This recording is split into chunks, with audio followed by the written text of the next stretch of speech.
I, Professor Joshua Olaleka Ogunwole, hereby certify that 1, I am the returning officer for the 2026 Osun State governorship election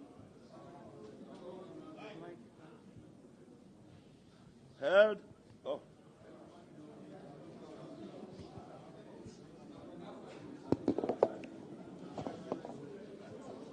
I, Professor Joshua Olaleka Ogunwole, hereby certify that I am the returning officer for the 2026 Osun State governorship election held on the 15th day of August, 2026.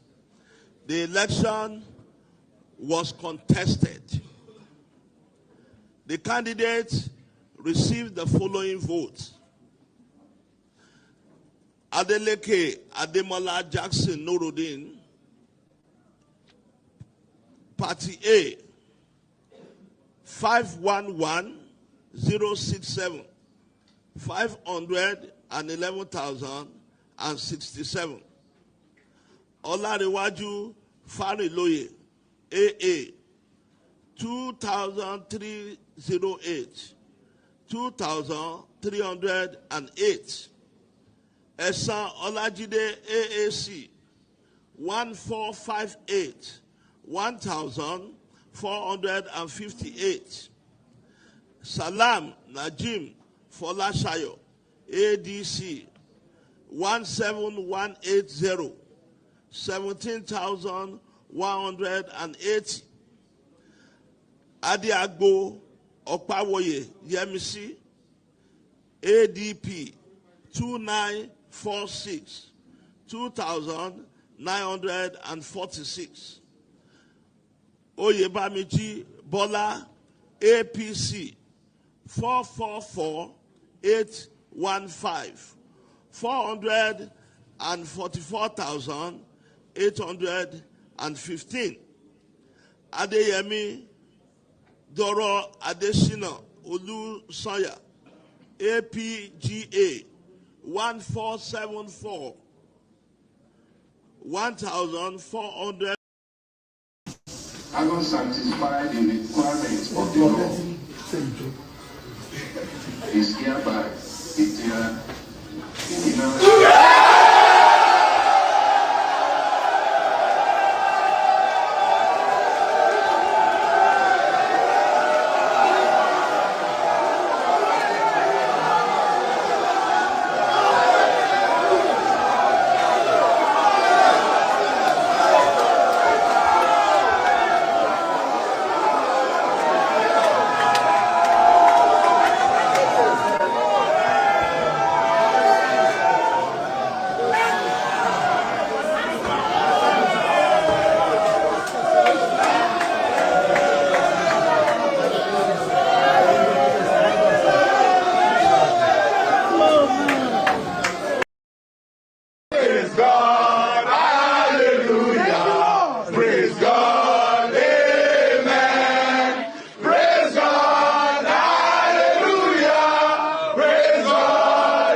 question, yeah.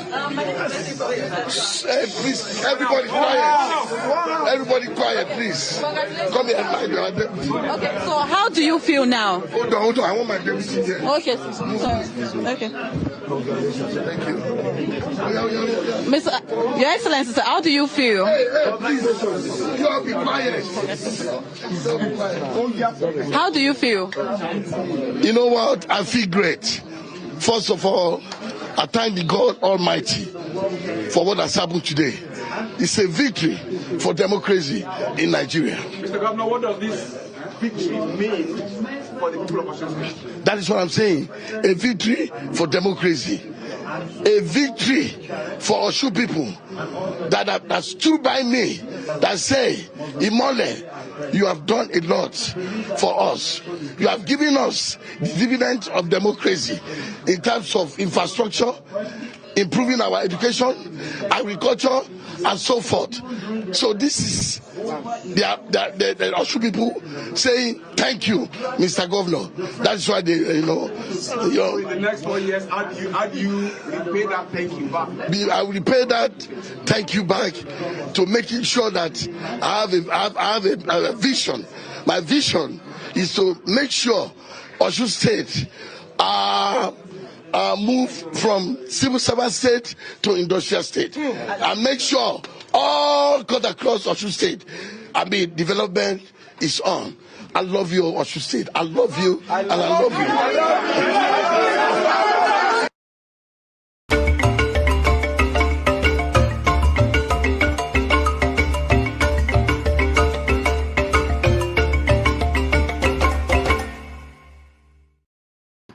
To leave Africa as a teenager, build an extraordinary professional life abroad, raise a family, succeed at the highest levels of American medicine, and still maintain a meaningful connection to the culture and values that shaped you.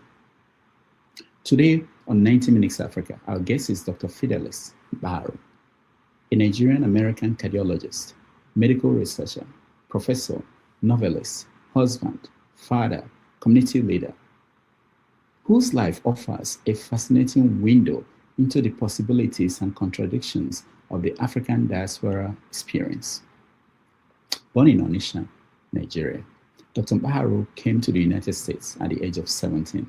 He earned his undergraduate degree with honors from SUNY Albany, pursued graduate research in biophysics at Wayne State University, and went on to medical school after receiving prestigious scholarships.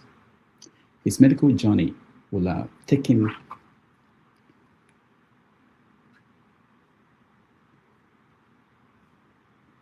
okay, is the last one.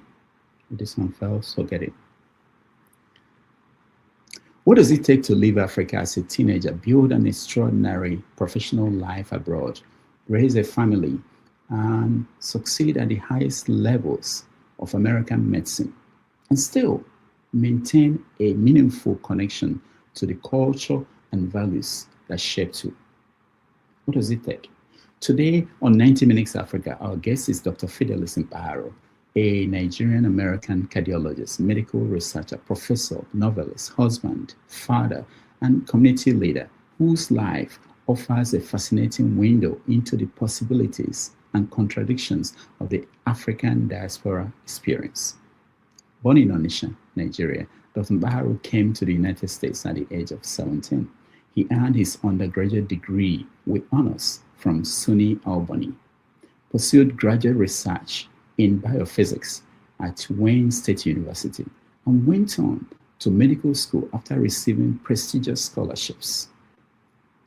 His medical journey would take him through Indiana University, the University of Connecticut Medical Center, and eventually Harvard Medical School / Massachusetts General Hospital, where he trained in advanced cardiac imaging and cardiovascular research. Over the decades, he has distinguished himself in cardiology and cardiovascular research. He's a fellow of the American College of Cardiology and other leading professional medical organizations, and has held leadership roles with the American Heart Association. He's also a professor of internal medicine at Northeast Ohio Medical University. But medicine only tells part of Fidelis Mkparu's story. Dr. Mkparu is also an accomplished novelist whose fiction repeatedly returns to the question of migration, identity, race, love, memory, belonging, and the difficult negotiation between Africa and America. His books include My Last Summer with You, No Fanfare for a Withered Rose, Love's Affliction, Tears Before Exaltation, and Soulful Return. Love's Affliction received major recognitions, while Tears Before Exaltation won a SIPA AV Award. Perhaps most relevant to today's conversation is Soulful Return, which follows a successful Harvard-trained Nigerian doctor who lives the life he has built in Boston and returns to Nigeria, where he must confront questions of home, family, heritage, and belonging. All right, join us as we welcome to the show Dr. Fidelis O. Doctor, welcome to the show. Thank you for inviting me to your program. I feel honored. I don't know if I deserve the honor, but I'm very grateful. I'm sorry about the mix-up. There were so many Rudolphs on the stage at the beginning. But welcome to the show. We are really happy to have you. You are well accomplished. And we are going to have a fascinating conversation today about maintaining a culturally balanced and fulfilling life in the diaspora. But as we do on this program, which is Africa-wide, which is political most of the time, we have to start with what happened in Nigeria yesterday. Yesterday, there was an election in Osun State for governor, and it was hotly contested by all the parties, especially the party in power at the federal level, the APC. They really wanted to get the governor, Adeleke, to leave office. And they made a lot of noise about that. They sent all their men to Osun State. But at the end, as we saw in the video I played at the beginning, Adeleke won, and he's going to remain the governor of the state. Did you get a chance to watch what was going on? Yes, I followed it because I have interest in the presidential election next year. So this is like a dress rehearsal for next year. So we're very enthusiastic in terms of how democracy works and the way it's supposed to work in Nigeria. Unfortunately, it hasn't worked the way we expect democracy to work. So if this is just a dress rehearsal for what's going to happen next year, we expect INEC to play the role they're supposed to play, honest role, because that's all we ask. We don't want anybody to be placed where they're not supposed to be. We want the people's vote to count. So whoever is voted in next year, we want that person to be the president of Nigeria. So I watched this program last night. I was excited. I was excited because I look at the tallies of all the voters. Eventually, INEC, there was no hanky-panky this time around, as they say. So, and the funny thing was, at 2:30, I watched a video at 2:30 a.m. Nigerian time, where the big wigs that went to Osun State to influence the election left town at 2:30 a.m. because I think they were shamed in terms of the result of the election. So what we want is for the politicians to let the voters decide the future of Nigeria and not let the politicians decide the fate of Nigeria. So let everybody's vote count. That is all I ask our federal government. Do you let me show you this. You were talking about people that came into the state, especially from the government in power, APC, leaving at midnight when they saw that their goal they've been defeated. But the question is, do you think that people are saying now that this was all part of the plan? To create the impression that that the president or the APC is a party that is democratic in nature, that they are not trying to impose their will. People mentioned that all the moves that they made was that impression, so that when the main election happens next year, nobody will complain. They will say, "Oh, you guys won here. We let you take the win. We didn't stop it." What do you think about that? Well, it's people deceiving themselves is their problem. What I have problem with is the politicians deceiving Nigerians. They can deceive themselves anywhere they want. However, I don't think Nigerian citizens will just sit around next year and say you can play whatever you want to play. You can play your games, it's okay. I don't really care what the ruling party is doing. All I want the ruling party to do is to leave the voters to vote freely and let the wishes of the citizens of Nigeria to be what will be declared on the date. So the ruling party can play the game. Maybe they went over there to say, okay, we're democratic and look at what happened. Why were they escaping at the middle of the night?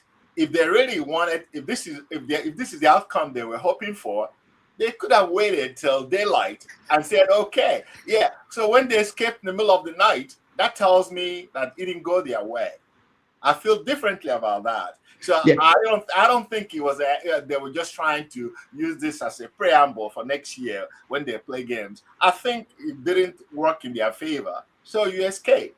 No sane person that actually accept the outcome will try to just escape from the place. He would have said, okay, we believe in democracy, and democracy worked here, and we're very grateful that the citizens voted freely. So I don't believe that. I think it didn't go their way. Okay. Yeah. Now the people are today talking about the result and how it turned out, as if it was a perfect election. We're not looking for a perfect election. As if it was going to be acceptable if the other party had won, like the APC. Let me play you a video of a first-time voter who voted in Nigeria and his experience, what he felt in terms of they were rigging, vote buying, all the flaws in our elections all showed up yesterday. But yes, because this governor won, people now acting as if it was acceptable if he had been the other way. Let me show you what he said. My name is Aresaolu Ashemilori, and I'm a first-time voter.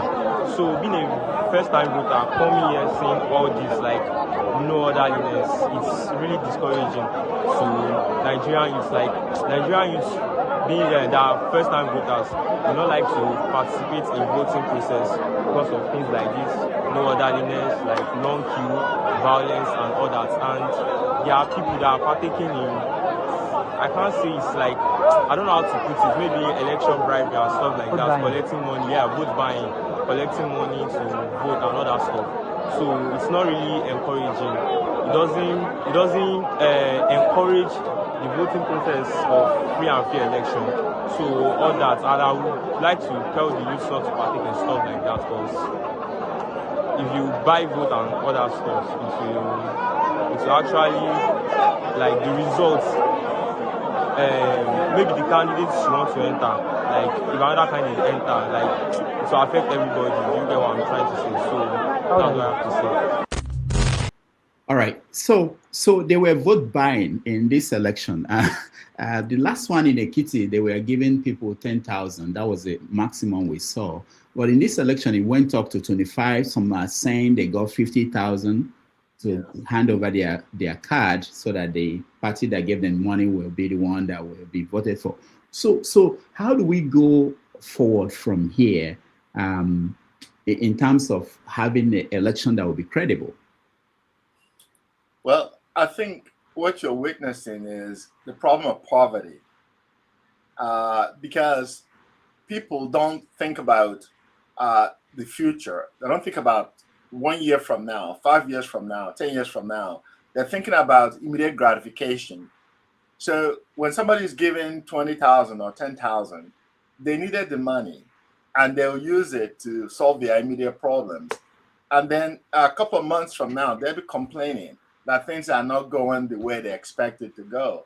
So the citizens are also at fault for some of these problems, because if they're educated enough to understand that the decisions you make now will affect your future, if they're educated enough to know that there's certain things that are not reversible once you make those mistakes. But the most important thing is, I remember a politician from Ibadan used to say it's stomach politics or stomach infrastructure. Yes, stomach infrastructure, amala politics, and all this stuff. There was a comment I read last night after the governor was declared a winner. The person said, "Okay, we collected rice from APC to vote for the governor, so that we have the strength to go and vote." So they make it sound like it's funny, but it's not really funny to me, because it's a disgrace to our democracy. Where I live, I can't imagine trying to go to vote and people out there handing rice, or before the vote, people giving rice or collecting my voters' registration cards and stuff like that. But that's the level of our education and understanding. And we have not educated the populace in terms of not only making decisions for today, But also you have to think about delayed gratification. How about tomorrow? How about 5 years? How about 10 years? You don't only want yourself to survive, you want your children and your grandchildren to prosper. So that's what's missing in the whole process. And just most of it is because of poverty. Mm. Yeah. All right. You said you're interested in the presidential election. How are you supporting a candidate? Well, I want the best person to win, because the issues are I would like our current president to tell us what is it that you plan to do to run on what have you done for Nigeria, looking at Nigerian economics. How have you improved on Nigerian economy? What plans do you have for the future? I won't say that I'll vote for this person or that person, but I'll vote for the person that has a program that the person will present to Nigerian people. Not only talking about today, we'll have to talk about tomorrow, the day after, our children, our grandchildren, and stuff like that. So politicians that run on their political party, APC, ABC, or CBS, or whatever, MBS, or whatever party they want to form. They form parties, but they don't have what is the platform of the party? What is the party going to do? And the platform has to be a platform that will benefit everybody, not just only politicians in Abuja. So that's the problem I have. I have not seen any presidential debate. I would like to have those. I would like for our president to stand and try to defend his economic policies. I would like to see the other candidates challenging the president also to offer us what program they tend to provide for Nigerian development. So that is something that is missing. I have not heard about presidential debates going towards January's elections and things like that. So those are the things that we deserve as citizens of Nigeria. I would like for the president to come and defend his economic policies.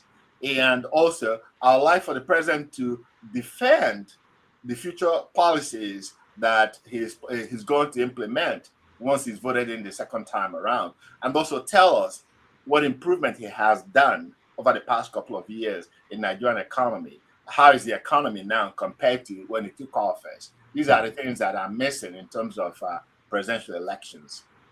You talked about debates. You know that the last election, there was no presidential debate.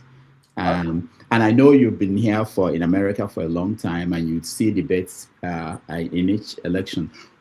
How would the Nigerian people force the politicians? In Osun State, they had a debate. How would the Nigerian people force the politicians at the presidential level to debate? Well, most of these things have to do with education, understanding. Because if the ruling party or if the president is not willing to debate, then why should the citizens vote for that person? If you're not willing to tell us about your economic policies, what you have achieved and what you plan to achieve, then why should we vote for you?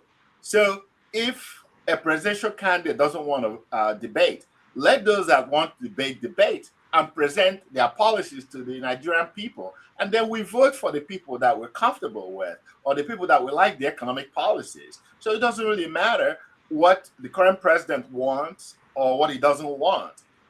The other candidates can decide. We're going to have a political debate and present our program to Nigerian people and let them decide on how they want to vote. Mm. So you've seen elections in America over the years. What do you think that we could learn for people? Because we are about to enter the campaign in the next few days. It will be campaign season. What do you think the Nigerian people can learn from the way it's done in the West, in America, for instance? Well, there's no election is perfect, because also over here you have a lot of ads campaigning, and some average citizens don't really understand what is going on in terms of economic policies in this country too.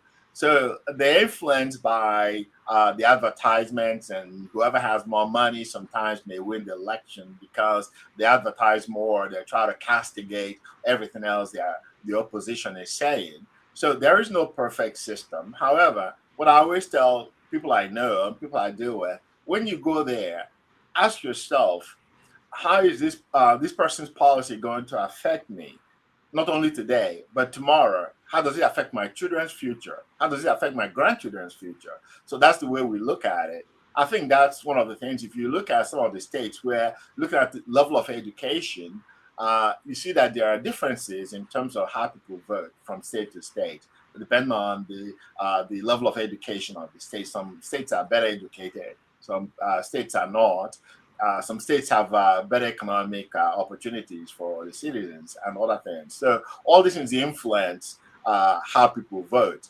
But the most important thing, I think, is don't only think about what people are telling you, but to think about what are you really seeing. If the sky is blue and somebody's telling you the sky is green, if you're not so sure, go outside and look up in the sky and make sure that the sky is blue before you accept what somebody's telling you. So that's what I tell people, and they laugh when I say that. I say somebody's looking at you, boldly lying to you, telling you that the sky is green.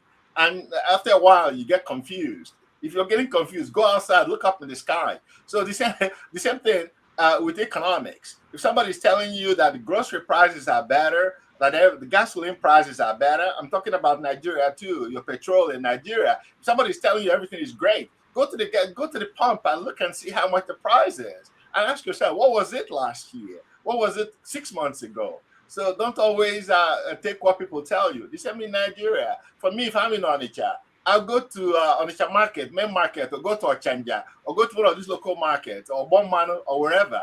And somebody telling me if I want to buy, if I want to buy cassava, or if I want to buy gari, or if I want to buy whatever I want to buy, I want to see what the price is. And I ask the person, how come the price is higher today compared to yesterday? And let them tell me what's going on. Most of the time, they'll tell you the fuel prices are higher than it was a week ago, or a month ago, a year ago, because now they have to pay for transportations and things like that. So that's applicable all over the world in terms of how the economics are unfolding. So Nigerians should ask themselves questions.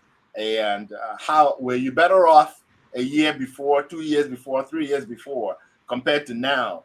And if this person has raised the cost of living by 200%, and they're telling you, trying to sell you something, what makes you think that you'll be better off next year? And then why vote for that person? So we have to make sacrifices. The politicians are not willing to make sacrifices. I've not heard any Nigerian politicians say we're going to cut our salary, cut it down so that we can distribute the money to get to other people. They have not. Actually, in some facets of the government in Nigeria, some people's salaries were raised, not lowered. But the average person is still living on the same salary they had last year, or even less now, because the cost of living is higher and they have nothing. So these are the questions we have to ask ourselves. Are we better off? If you're not better off, why vote for the same party?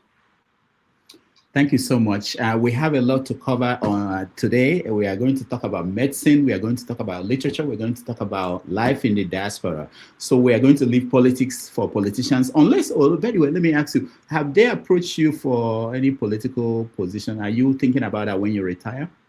I've never been a politician. I will never be a politician. I don't know how I can look at myself in the mirror if I lie to people all the time. And I haven't seen a lot of politicians telling the truth. So I don't know what I'll tell my grandkids. After I look at people and lie all the time, then I go and tell my grandkids, you have to do the right thing, or tell my children, you have to do the right thing. I have no interest in politics. It's not part of me. I'm a scientist. If I lie in my research and lie in taking care of my patients, they may not survive it. So that is not part of my process. I cannot switch from one to the other. 1 + 1 to me is always 2, and not minus 0 or not minus. Well, are you saying there are no politicians that you admire that and they've been medical doctors that ended up becoming politicians? You know, like Akanibiam, I think he was a medical doctor who became. So there've been many medical doctors who became politicians. But do you admire any politician? You are talking as if they're all bad.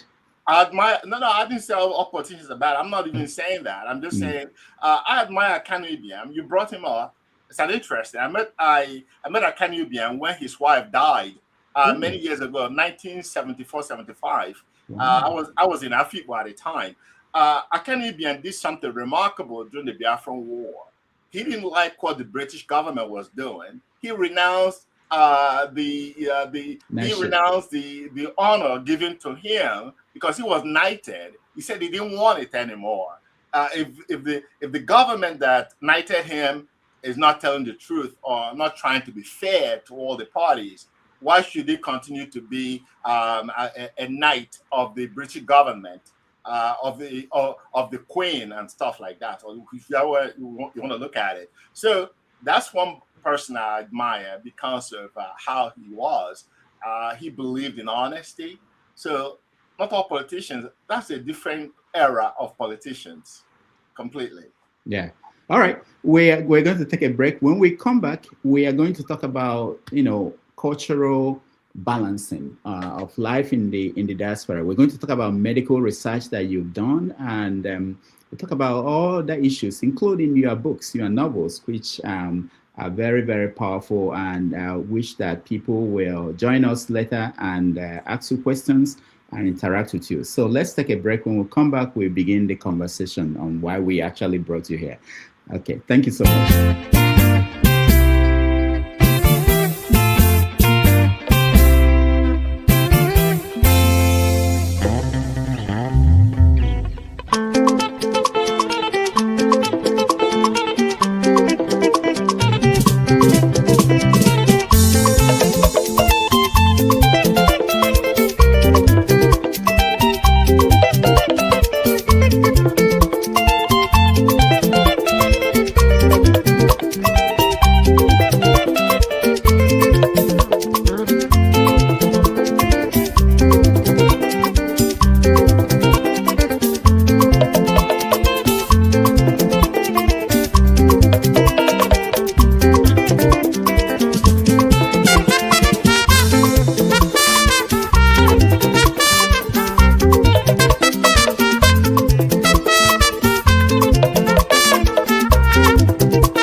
family of 5, a Catholic family, conservative Catholic family.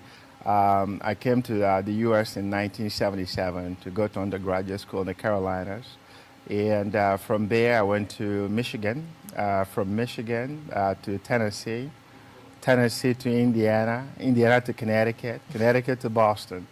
So from Boston, I came to Ohio. Wow, a lot of states you covered. Yeah, I've been around. And countries, I guess. Yeah. All right, welcome back, everybody. Thank you so much for joining us.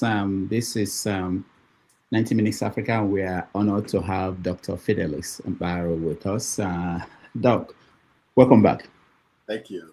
Okay, so you've been here for a while. Yeah, I've been around. Yeah, more than 40 years. 49 exactly. Going to 49 50. years. Yeah, going to 50. You left Nigeria when you were 17. Yes. What has changed in you? What has changed about me? Yeah. Nothing. I am still the same person. People don't realize who you are is who you are. People rarely change. I am the same person my parents raised, and I blame them. I blame them for all the good things I've done. Then I blame myself for all the bad things I've done.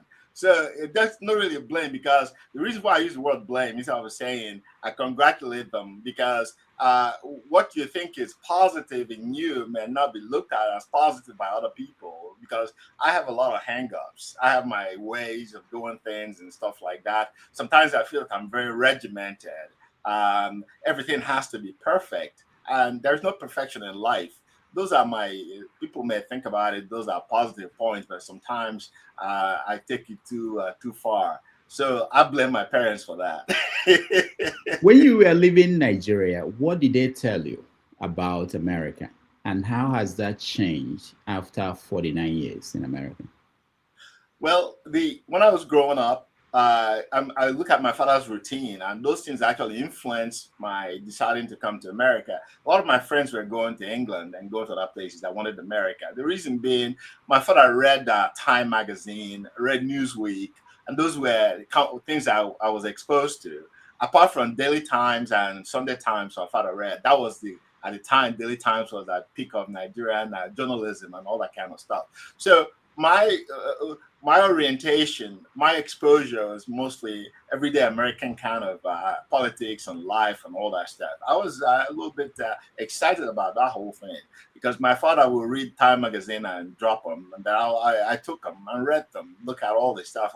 So what has changed, or what did my parents tell me, as you said? When I was leaving, my mom did most of the talking, not my father. My mom told me all the things that I should avoid doing, bringing the wrong woman home, and that was what she emphasized, bringing the wrong woman. Hold on, who is the wrong woman? I just don't know. I'd rather leave that one alone. Not that I want to answer it. I don't want to answer it, but well, she had her own ideas in terms of, I think to them, American women were a little bit more liberated, more, they weren't conservative the way, because like I said, I told someone my parents were very conservative Catholics and stuff like that. So that was in days where when a woman wore pants, it was a big deal. You have to wear a dress, and you have to dress appropriately. You don't have to, you can't put too much makeup on and stuff like that. So my mom had her own ideas of what a perfect woman is supposed to look like or be like. So, and what they were seeing from American televisions and stuff like that wasn't her ideal woman. Whether she was right or wrong, that's their generation. I don't blame her, because that was their generation, the way they reasoned and things like that. But when you came to my father, I know the night before I left, my mom rambled on and said all the things and how I was going to face consequences if I made the wrong decisions and stuff like that. When it came to my father's time to talk to me, my mom said, talk to your son, and all that stuff. My father kind of smiled. And my father said, I know him, I trust him. That was all my father said. And that was a lot of responsibility on my shoulder. when your father is telling you that he trusts you, he believes in you and all that stuff. So that was what my father said. And that has really, I've lived with it until today. Every time I do something, I have to worry about, am I going to disappoint my father? My father died 30 years ago, but I still worry about if I'm going to disappoint him, because he said he trusted me, believed in me. So those are the kind of stuff, yeah. So how did you navigate your way in America? I read in your bio how you went into college, you wanted to be a researcher, you studied biophysics. From there, you went on to medical school. What was the guiding principle? How did you do that? Because there are people who are still coming into America. I know it's a different America from the one you came into in 77, but it's still the same challenges in terms of being a foreigner, coming into a society like this and trying to make your way up. I think one of the things about biophysics, when I was in Nigeria, that was a different Nigeria altogether. I went to a school where science was it, and when I was in high school, we had a chemistry teacher who came from Cambridge, and his name was Peter Schatz. He came to teach us chemistry, and the way he taught chemistry was completely different.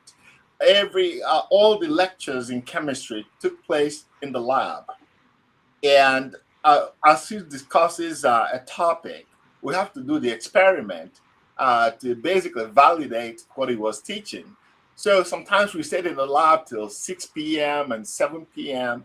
And that changed my whole perspective about things. And he talked about the research he did in Cambridge and all kinds of stuff. So that excited me. And when I came to the US, I continued with chemistry, biochemistry, and also I love physics and stuff like that. So my ideas and stuff like that. And I met one of my schoolmates has sickle cell anemia, and that kind of excited me. At that time, I haven't decided what I was going to become. So there was a researcher at Wayne State there. Her name was Leslie Fong. She was looking at, mostly her research was on spin-spin interaction, how proteins interact with each other on cell membranes, and the differences between regular red blood cells and sickle cells and stuff like that. That excited me, and that was how I ended up at Wayne State. I was just the whole thing. I was in love with sciences. I was in love with all these ideas because I was reading stuff about sickle cell anemia. So I ended up over there studying biophysics and biochemistry and dynamics in protein interactions and stuff like that. So from there, I developed more interest in certain areas. And one of the things that excited me also was just the physiology of the heart itself. I studied the biochemistry of heart muscles and stuff like that. One of the areas I was interested in was sarcoplasmic reticulum, how calcium moves in and out of the heart, and how calcium is responsible for how the muscles contract and all that stuff. So those were the excitements I had. And I spent some time in basic research lab trying to understand all these things and also formulate my opinions about how some of these things work. And that was my early excitement in science research. Wow. You said something that made me think. You said your lecturer, your teacher in high school was teaching you in a lab from Cambridge. In my high school, we didn't have a teacher in physics.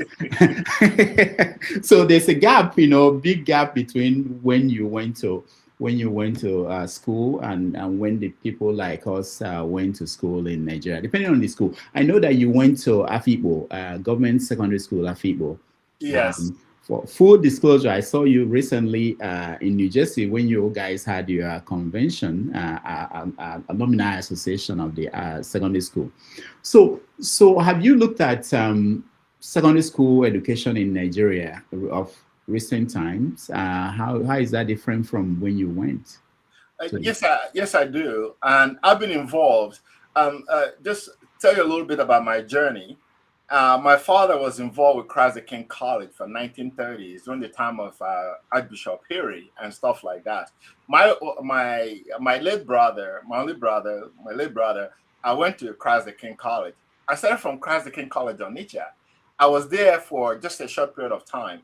The principal of the school then was Reverend Father Tabo. Everybody knew him. He was very popular. So when Tabo left CKC, I went to government secondary school at FICBO. And I had no other choice. My father said, you have to go to where Father Tabo was. So that's how I wandered off in AFIB. And when Father Tabo left to go back to CKC Onitsha, I decided not to leave because at that time I was in love with the place. AFIB was a wonderful place. The people were very nice people. And also it was a good place to study. There wasn't that many distractions. We're there for education. And I love the competition at government secondary school at FICBO. It was very competitive.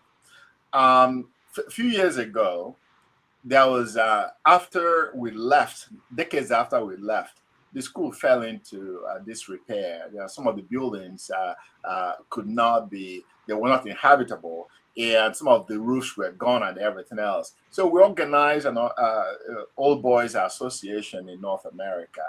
Some of my classmates actually organized that. Eventually, I was invited. We rebuilt a lot of the buildings over the years from contributions from former students of the school, and we still continue to maintain that.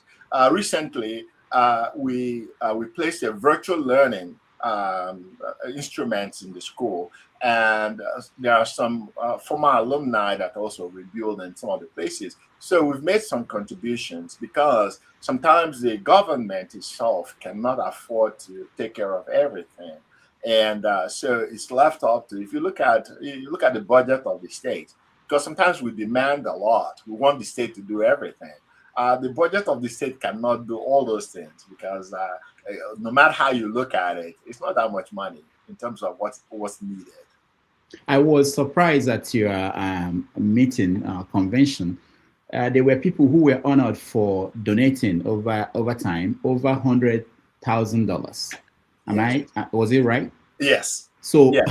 So some of you. Yeah. Go ahead. Go ahead. I wanted to know, what of some schools that do not have people like you, people who can donate that kind of money? What happens to them? How are they going to be renovated? Well, it's not really how much you give; it's the willingness to give. If you look at the list of the people that donate to the school from our alumni association, you'll be surprised that only a group of just a couple of people that always donate. Some people don't. Some people don't want to. The people that are giving this money are not the richest. If you look at the list of alumni, but some of them are willing to give. So I'll tell everybody, don't, because somebody gave more than $100,000 doesn't mean that you can't give $5 or $10. The most important thing is the willingness to give. I feel that the school made me who I am today, apart from my parents, because it provided what I needed and what all of us needed at that time. The discipline was there, the education was there, and the nurturing was there. So all those things propelled us to where we are. And to whom that is given, you expect them to give something in return. I give to my undergraduate school here. I give to medical school here. I even give to the places I did my residency training and fellowship training. So why shouldn't I give to my own place, my beginning, where all of it started? Yeah. All right. So the story continues. You left and you were doing biophysics. How did you move into medicine? What happened? Yeah, that has always been the goal. That has always been my goal. I was interested because when I left Nigeria, it's funny. I look at the things. I did technical drawing. I did physics. I did chemistry. I did biology. I did math, additional maths, and statistics in my high school in Nigeria. So I was a bit confused. I didn't know if I wanted to be an engineer and stuff like that. So one day my father sat me down. We had this long conversation, and at the end of it, he just said, "It's all, you can't do everything. You have to focus on what you think will make you the happiest, because what you do. So that's how I decided medicine. I wanted the interaction with people. And also I had a cousin that died right after the war, and then we didn't know what killed him because he was in Biafra. He was in Biafran army and was wounded. I think it was sepsis that killed him. In 1970, there were no good hospitals in the Onitsha area. He died. And that actually lived with me and still lives with me. And so those are some of the things that influenced me, because I wanted to, I was, as a science person, I wanted an answer. What actually killed him? These are the things I was interested in. These are the things that influenced me in terms of choosing medicine. And I just wanted some answers about certain questions I have. And also I feel that I would like to help other people and in terms of providing appropriate care, because the trauma of Biafran War in 1970, lack of good health facilities actually affected me a lot. Mm. So now you became a cardiologist, and for many years you've become part of the profession in different ways. What did you think about medical practice in Nigeria when you had a chance to go back and look at what is happening in Nigeria compared to the what you learned in America? Well, I think that there are differences, and some of the things that influence the way our people practice has to do with culture. There are cultural influences in medical practice. There's also, in terms of lack of adequate facilities, and not only that, economic, demographics. I don't want to call it poverty, but let's call it poverty. A lot of people cannot afford the care that they need. If you talk about hypertension, diabetics, and also people with cardiac problems, how many of them can afford the level of care that we give here? And I used to be angry with a lot of the physicians, but got involved with Onitsha Diocese in terms of all the hospitals in the system, and I've toured all the hospitals over there. And going over there, sometimes I could see some of the deficiencies, not because of the making of the people that are providing the care, because sometimes the resources are not there, the finances are not there to have all the things a physician needs. If you look at diabetes, if you look at the medications, or some of the medications we use over here, a lot of Africans can't afford it. Even Americans can't afford some of the medications. The insurance companies will decline approving for it because of the cost and stuff like that. So to expect some of the Nigerian physicians to prescribe some of those medications for the patients at home, they can't do that. They can't afford it. So we have limited resources, and our people, the doctors are trying their best. Sometimes we fault them because some of them actually, not all of them are doing what they're supposed to do, but a great number of them are trying their best, but they're working with limited resources. You mentioned diabetes and high blood pressure, and that's very common with Africans in the diaspora. There's so many Africans in the diaspora, when they come here, or whether it's America or in the UK, they get shocked when they are 40 and the doctor will say, oh, you are diabetic or you have high blood pressure, you have to be on medication. Based on your experiences over the years, what can Africans who live in the diaspora do that will maybe give them a better chance of surviving these illnesses that appear to be common? I think we tend to ignore prevention, and that's one area that I ask everybody to focus on. Prevention means you have to eat right. You have to avoid drinking too much alcohol. You have to exercise, because sometimes we get looking at the system here. You walk from your house into your garage, you get in your car, you drive to where you're going, you get out, you just get into the building, you don't do anything. So you have to exercise. You have to avoid gaining too much weight. You have to avoid eating the wrong thing. Sometimes we carried some of the things we have at home over here.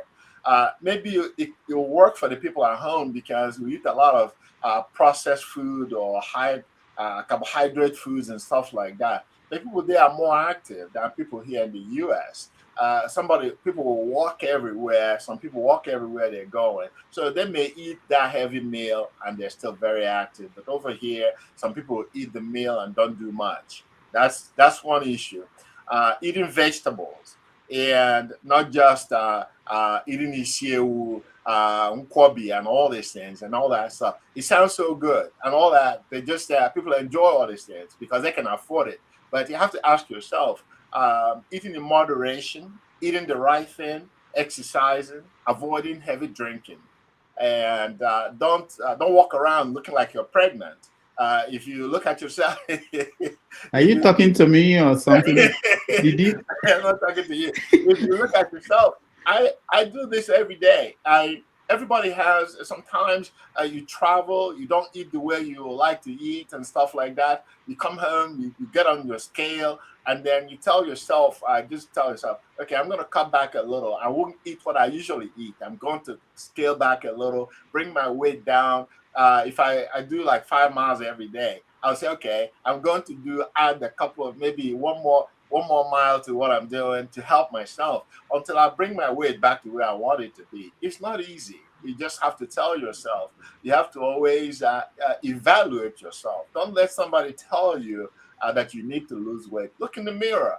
Look at yourself from the front, from the side, and you turn around. You ask yourself, okay, am I due to deliver this baby or not? And all those things. And yeah, so you look at all these things and you said you have to be a critic to yourself. You have to look at yourself, evaluate yourself mentally, physically, and every other way. You have to always keep on evaluating yourself. But the most important thing is just buy the right kind of food. Avoid fried food. Avoid overeating, avoid over drinking, everything in moderation, and then exercise. Now, there's something that concerns me. Recently, I've been seeing pictures and videos of people in Nigeria, even people I know who have kidney failures. It's very common now. It wasn't like that when I was growing up. What is responsible for that?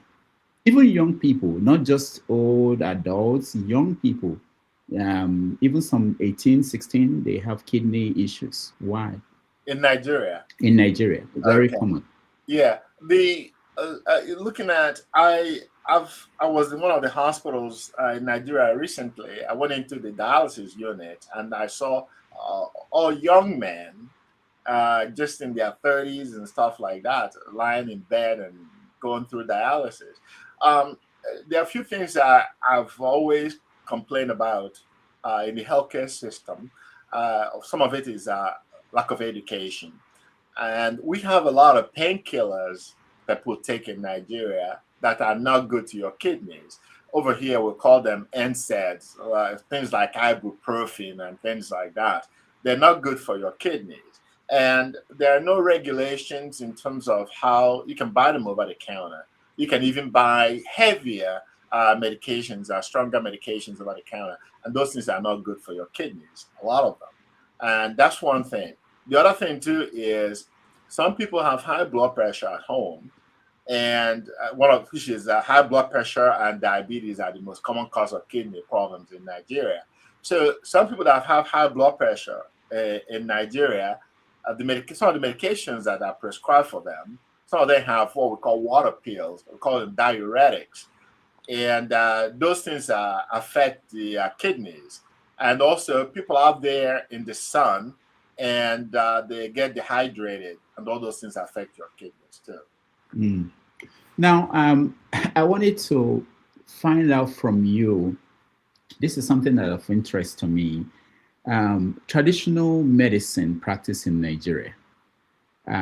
Was it dismissed in medical practice in Nigeria? Because I don't hear a lot of that.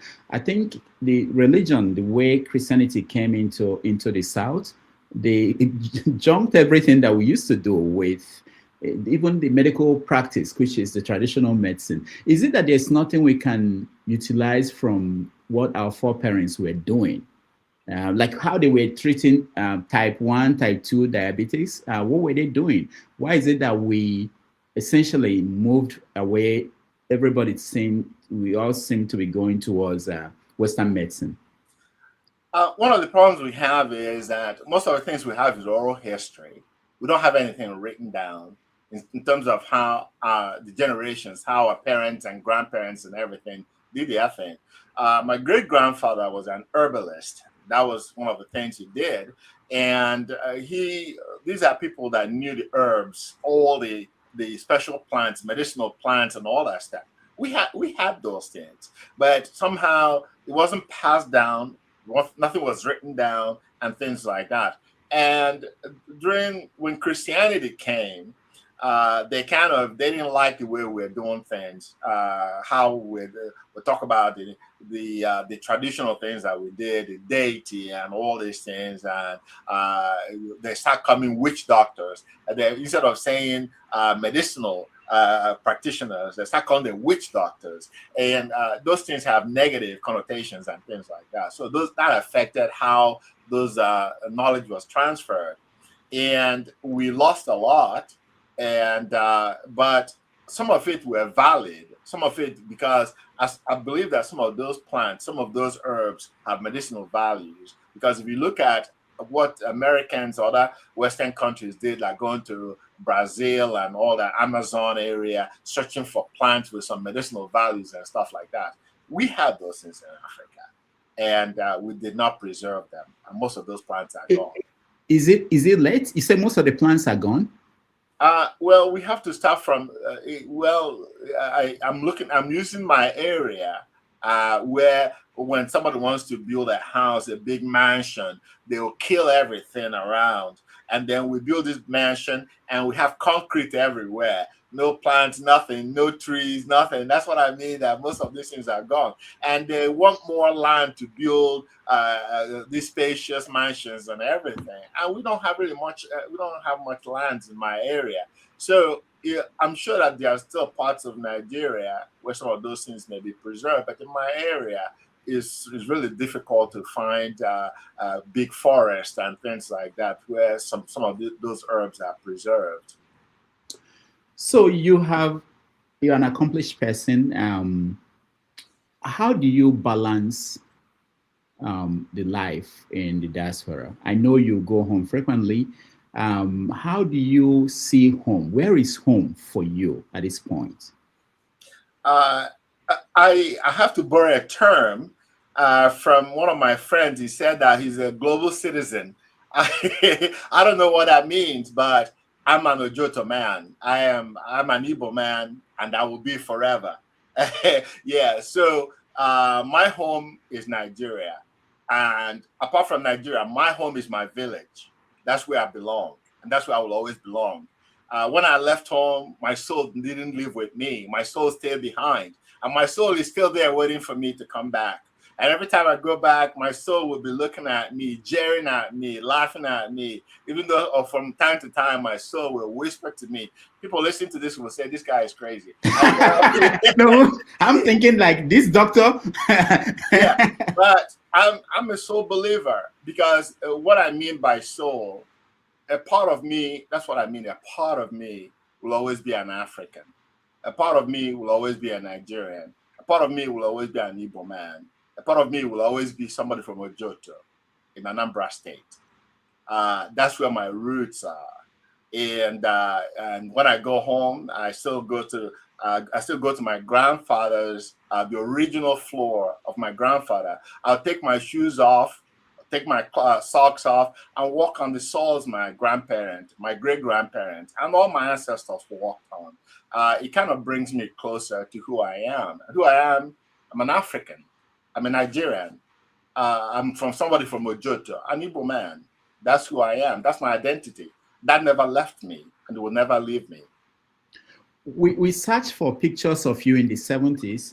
We wanted to know if we could find where you stretched your hair. Did you at Afro, and did you at any point you try to be an American and eventually said, you know what?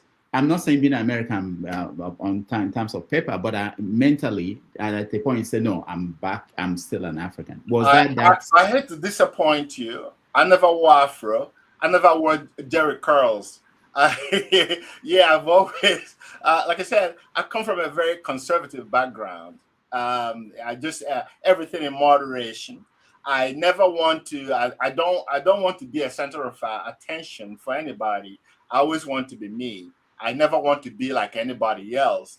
Like people say, people are competing. I compete with me. I want to be the best version of me that I can be. I never want to be like anybody else. So you will not find me with big afro. You never find me just like you never find me with Jerry curls at the time when it was raining and stuff like that. So I've always been me, and I will always be me. And a little bit boring to some people, but very predictable in what I believe in. I don't want to be anybody else. How do you define a fulfilling life? Fulfilling life is what makes you happy. And what makes me happy is when people around me are happy.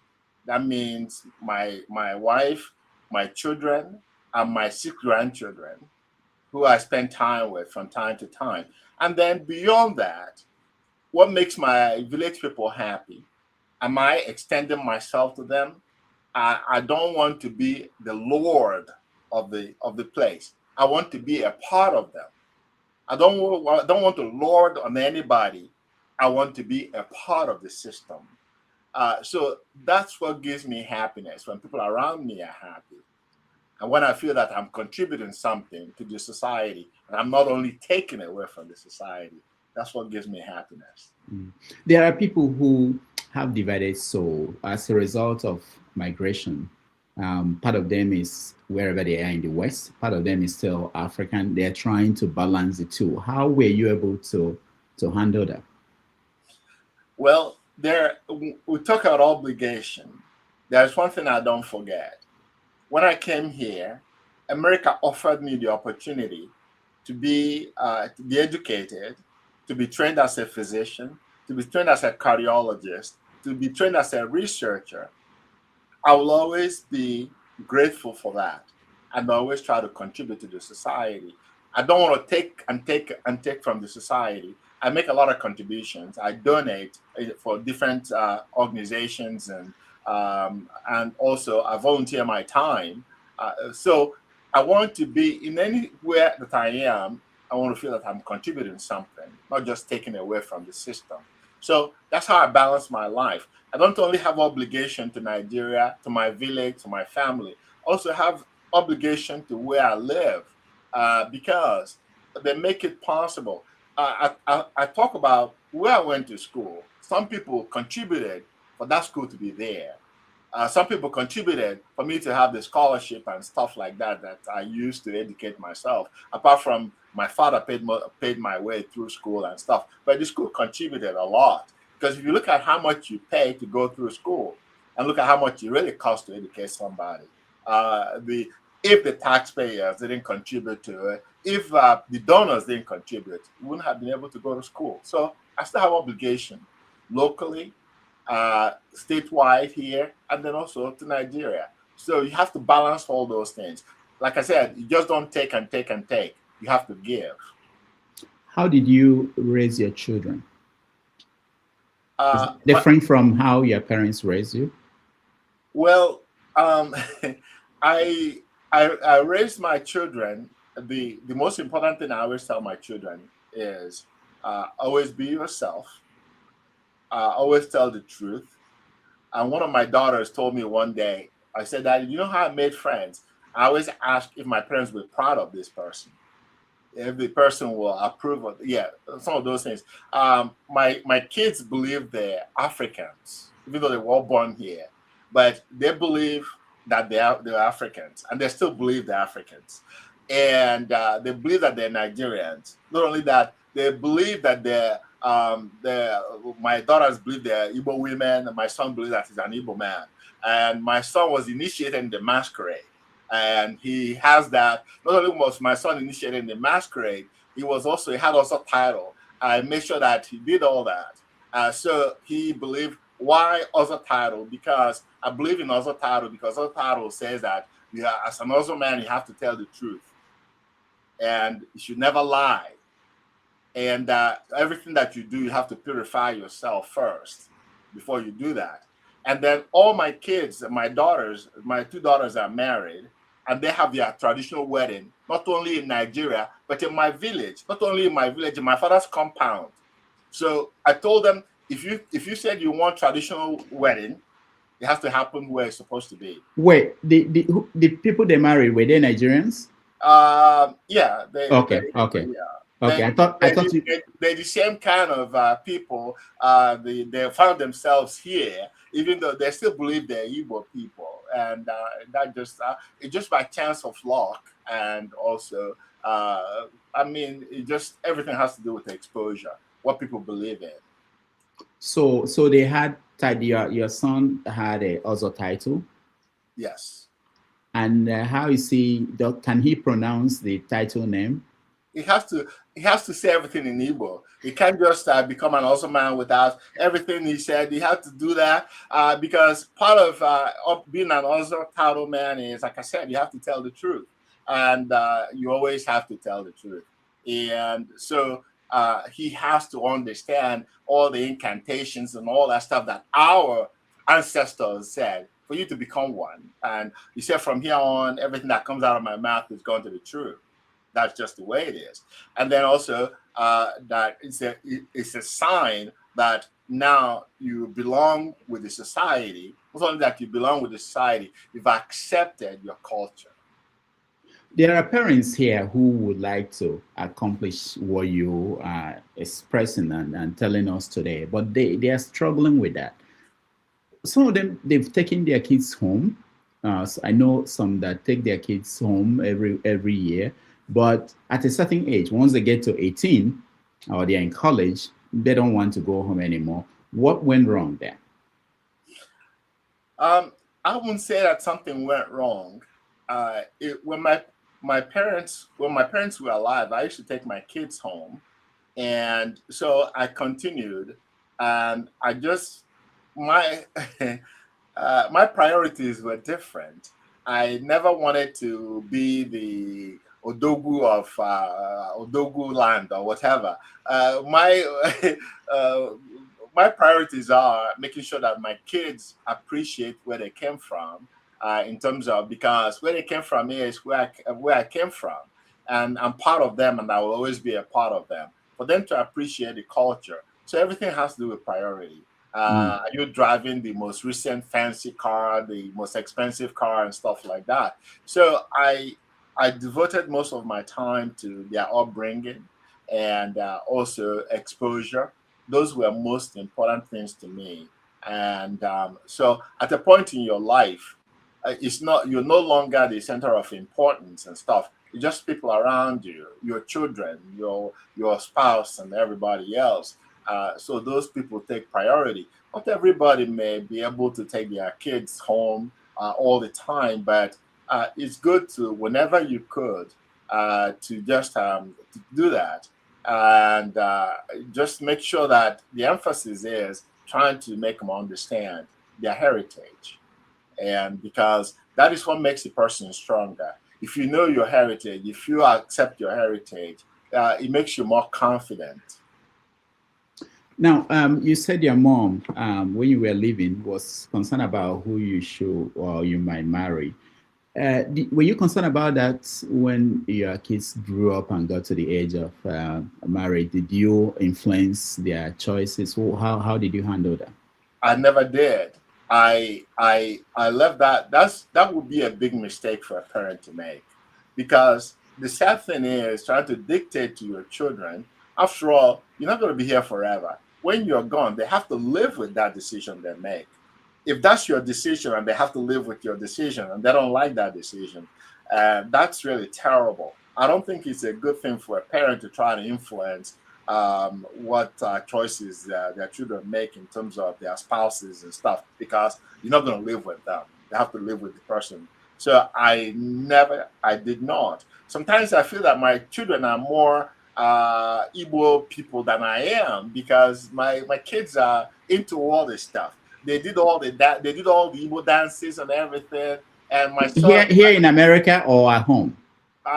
Here in America, and also when they're home, they did that. And if my son dances a journal here for you, you will not even believe that he has ever crossed the Atlantic Ocean. Do they speak Igbo? Of course they do. Wow, this is amazing. So, and you said that even though you are Catholic, you are, and also you took the title. Do you see any conflict between these societies and Christianity? In terms of other title? Yeah. Yeah, I don't see any. There's a parallel between other title and Christianity, because if you look at looking at our culture, which I embrace our culture totally. If you look at our culture, for example, if you look at also title, we're talking about purification. Purification, somebody with all title is the white chalk we give. We call it the Nzu in Igbo language, and that stands for purification. You go to someone's house, before they offer you kola nuts or anything, they'll go to give you Nzu to place on the ground, and that helps in terms of purification and all that stuff. If you go to like Catholics, they have holy water and all that stuff they spray in the churches for purification. So there are similarities between that. And so there are things about our culture that we should embrace and not discard. All right, we are going to take another break. When we come back, we talk about your books, and then we invite people to join us and be part of this conversation. Again, thank you so much for watching, everybody who is watching us, and we'll take a break quickly. Thank you.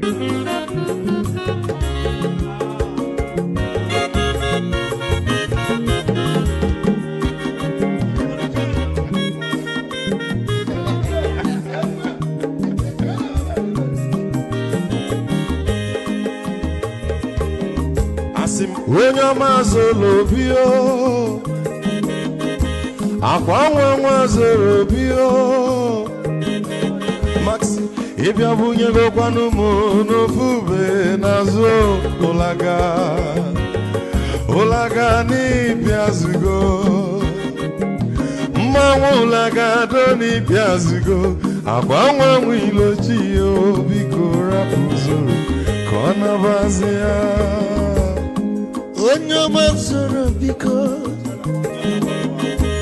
abamba wazara dasari ibya unyane gwana mo ulaga doni byazigo mo ulaga doni byazigo abamba wilo chila bigora buzoro anawaze Mazi welcome up Odoguna Paris Naka Onyoma niga delemo Mazi ni mazi Ibu go with melody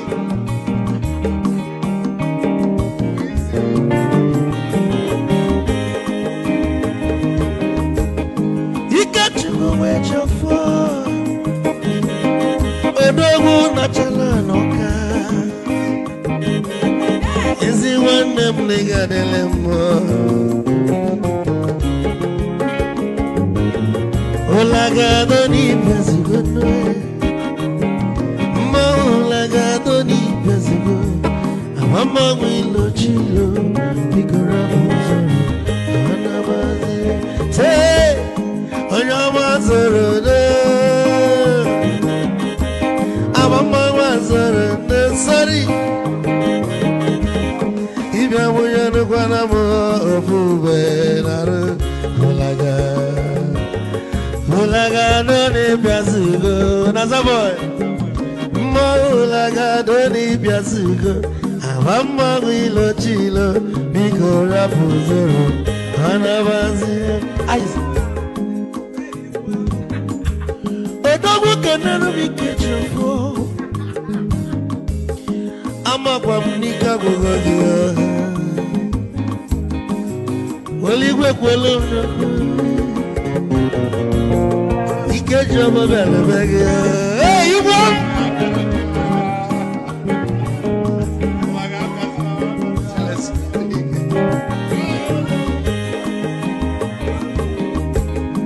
egwu ka mbụ na-ekene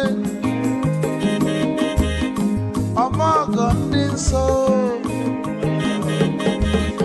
Chukwu Emeka Lumo ike Chukwu na-egaji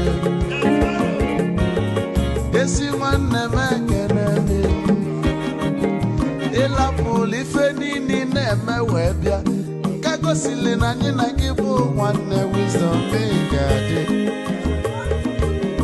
ka nye gị maịkị ka ogobanya bụ egwu esili mmaksi ọ bụ na-etiri egwu a malụkwa malụ n'imego m ife ọjọọ wee sị gị nwanne m ife ọkụ na ịchọlụ na ngeme Wisdom onume ekene gị ọgbamanwụ iyo iyo biko lapụ na-abasị ya zoro zoro zoro zoro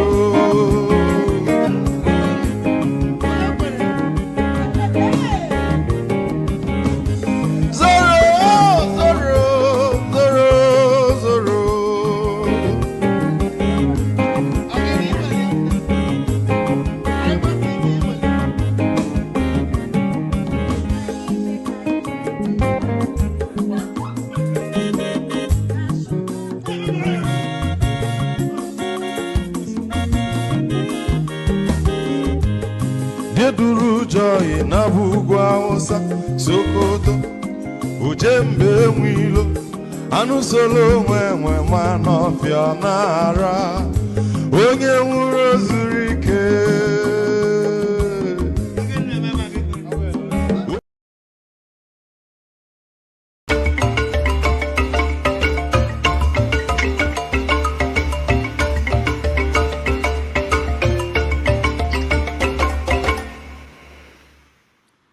All right, welcome back, everybody. Thank you so much for joining us. We're having a conversation with Dr. Fidelis O, who is a cardiologist here in America and also title holder in Ojoto.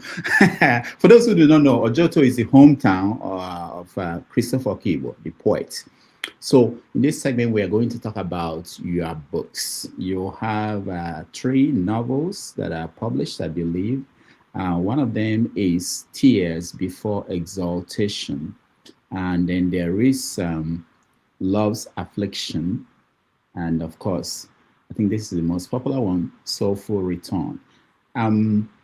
So you said in an interview that you started writing because, let me play that video. I was surprised. I was to write an article about college life.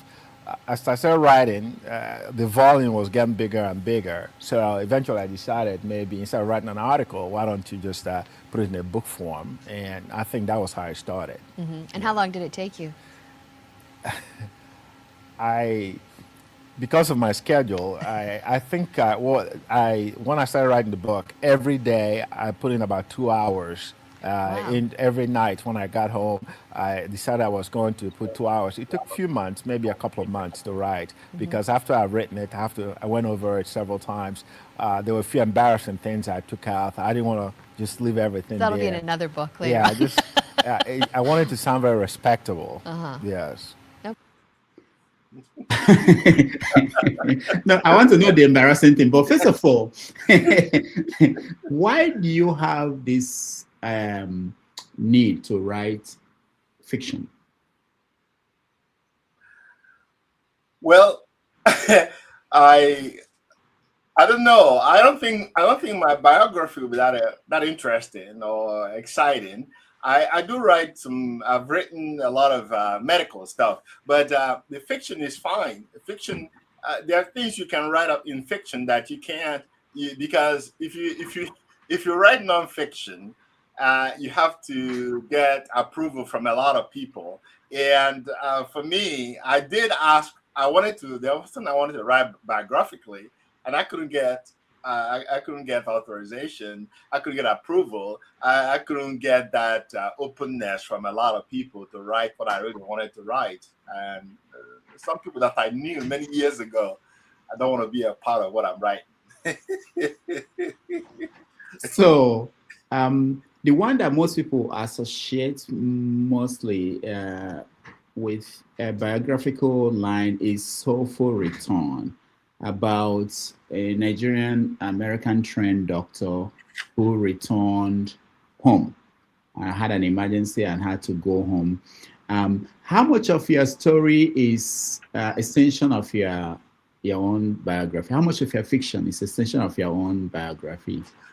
Well, I kind of write realistic fiction, and it depends on how you define a realistic fiction. It's part of it is from experiences I've had, experiences other people have had. I try to bring them together where people can relate to it. So anyone can look at it, and the parts of the story they said, "Oh, I can relate to this," or "I can relate to that." So it's more realistic. What is biographical? I plead the fifth, as the Americans will say. Your characters, they negotiate between memory and reality. How do you handle that? Well, to be honest with you, writing fiction can be mentally draining, because when I write things, I place myself in that situation. I place myself in that condition, and I kind of relate it to experiences I've had. And that's what makes it very difficult in writing, because I was over this weekend, I was in Toronto, Canada, and somebody said, "Oh, are you coming up with another book and stuff?" I told them the emotional turmoil I go through with writing. Sometimes I don't want to subject myself to it, because I just want it to be real. I want people to feel it, not just writing fantasy and stuff like that. So I think that's just the way I look at it. Yeah, your characters, how do they deal with this assumption that success in America means fulfillment? It depends on what the definition of success is. If you can be successful at work but fail at home, in your home, I mean your spouse, your children, and everything else, then is that success? I don't think so. Because success is comprehensive. Success is not a unitary stuff. You can have all kinds of degrees. You look on the wall, you say, "Oh my God, these are fantastic," and stuff like that. But what is it that you do at work? Is it making a difference in other people's lives? Is it, are you bringing whatever you think you are successful at to your home? And is everybody around you feeling that success, not just you? So for me, success is very comprehensive. Success is not about money. It's not about degrees. It's not about your job title, because you can be successful in those things and fail in other areas of your life. And that, to me, that's not success. Mm-hmm. What emotional cost or price do your characters pay for migration? I think there are so many of them. One of it is identity issue, and because sometimes you have to sit down and ask yourself, who am I really? And then sometimes you have to think about the people you leave behind. My mom had me in her 40s. My father was in his 50s. So that is one of the things that, if you look at characters, if you look at reality, let's forget about the characters now. Let's talk about real life itself. That is the hardest thing I had to deal with. When my mom died, and I lived in Connecticut, and I used to travel to Boston every day. I used to drive 98 miles because I was a Mass General, and my wife was at University of Connecticut. So I have to make that sacrifice for us to stay in Connecticut. So that way she'll finish her school, and I have to drive every morning. I used to leave my house at 4 o'clock in the morning. So there are prizes. And the day my mom died, I said, "I'm here taking care of everybody. their mother, their sisters, their fathers, their sons, and everything else. But I wasn't there for my mother. And that was the way I felt. I cried all the way from Connecticut to Boston that day because I felt I wasn't expecting that my mom would die. And I was looking forward to spending Christmas with her again and with my father. So I started having that sense of abandonment, and that is a big price to pay. But eventually I have to reconcile those things because I said they supported everything I did. They felt that I should be where I was and everything else. And I trained myself because my area of specialty in cardiology was so focused and so technical that I wasn't going to be any use to anybody in Nigeria. So just saying that I'm going to pack up and go back to Nigeria, I was in a very technical area, and the technology wasn't available in Nigeria at the time. So. Is there a character in Soulful Return that readers tend to misunderstand? And what do you wish that readers of your novel will notice about the characters, especially in this novel? I think I think what most people are talking to a lot of people, they didn't really understand in terms of the marriage of this Afamefuna and Wako and all that stuff. I think what I was trying to express, and people misunderstood it, is in terms of intercultural marriage. And for some people, that is a big problem, misunderstanding. And when you pack up and you want to go back to Africa and you expect somebody to pack up and go with you and leave everything that they know, even though that we did the same, we did the same thing when we left our home. So I think sometimes people misunderstand the decisions. There was a lady that read that stuff. He said that SOB didn't think about his wife when he packed up to go back to Nigeria and all that stuff. And I just kind of thought, I said, well, you have to understand, this is somebody that also a part of him will always be an African. A part of him will always be at home. And so I think most of the misunderstanding is that decision about going back to Africa permanently and without due consideration to the spouse. I think that's where the issues were. What role does romantic love play in your novels? How do you handle that? Well, you're going back to Love's Affliction. Yes. Love's Affliction was just the college years. The college years of freedom and also exposure, where you go back, now you're free, now you're making decisions, and those decisions you make may affect you positively or adversely. And the sad thing is, when you look at our culture, the cultural differences, what does romance mean in our culture? What does romance mean in American culture? They're all two different things altogether. And because in our culture, in our society, when we form a significant bond with somebody, no matter if it works out or didn't work out, you rarely break that relationship completely from them. But here in America, people will say, okay, I fell out of love, I'm going to move on, and stuff like that. So there are differences, and some of it has to do with culture.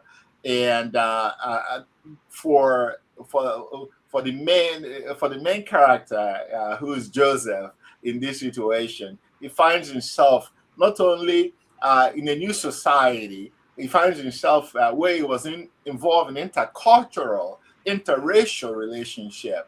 And sometimes that creates problems and conflicts because culturally, the way people look at love are different.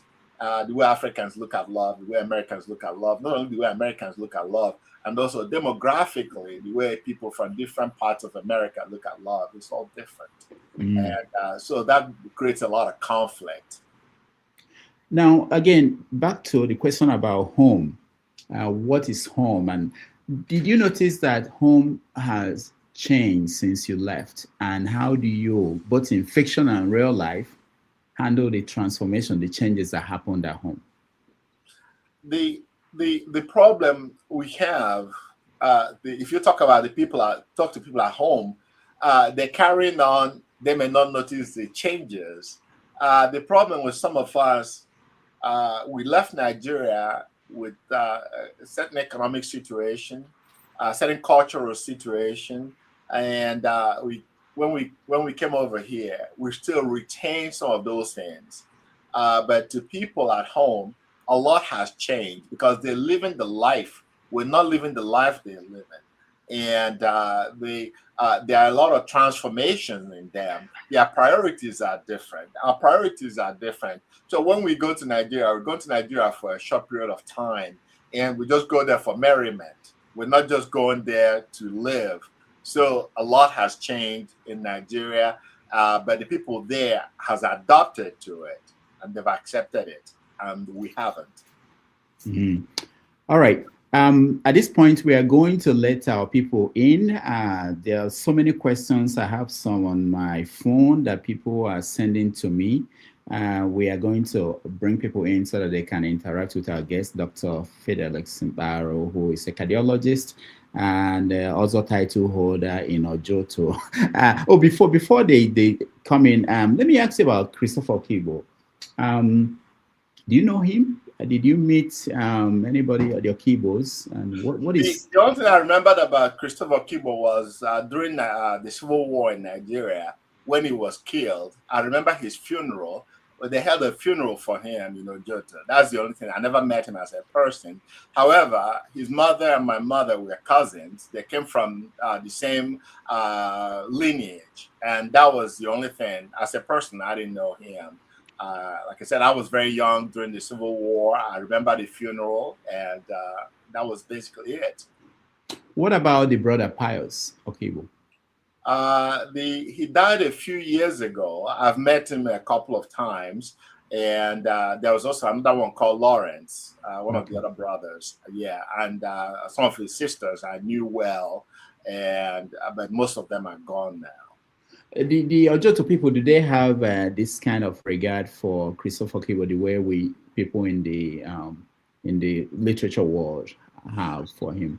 Actually, I think because of Christopher died young, most people knew more about Pius. There is a statue of Pius along the road. Yeah, that was the one that people knew better because, like I said, Christopher died very young.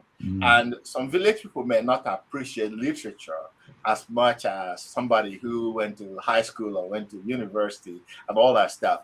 But they remember Pius. He was an economic advisor during the Civil War. After the war, he was also involved and in so many things.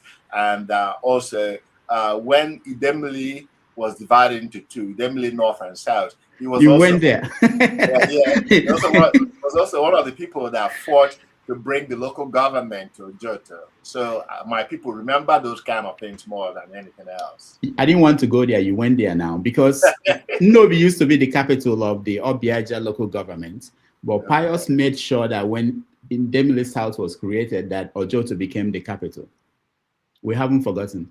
Well, I'll reserve my comment in those areas. You have to protect your home before you go and protect somebody else's home. So he was protecting his home, and that's acceptable. All right, no problem. Thank you so much. And so we have some of our people here, and we give them opportunity to have a conversation with you. Let me start with KJ. KJ, welcome to the show. Thank you so very much, Dr. Damages, aka 90 Minutes Africa. Doc, it's good to see you, and I enjoyed your conversation. Thank you. Many things you have talked about, and I'm really impressed because I've been trying to get my son to speak Igbo, and it's not been easy. For us as Igbos, if you don't have a handle of the language, it's difficult to interact in the East, because that would be the first focal point where they will tell you Because I grew up in the north, so I suffer some of those. If you can't speak Igbo, so onye atụrụ elu akọwara ilu, that is ego eji lụọ na efugo. I heard that growing up many times, so I took it upon myself to be sure that I understand what ilu is, and I told it in most of my stories. Or when I speak to them, especially those from the north, I put those things in, let them know that I'm a well-grounded Igbo man, full-fledged, no apology, just like you. Yes, and then what I want to ask, because Doc, you have really spoken a lot. I don't know where to start, but I just want to ask you about one of the trending videos that was on last week.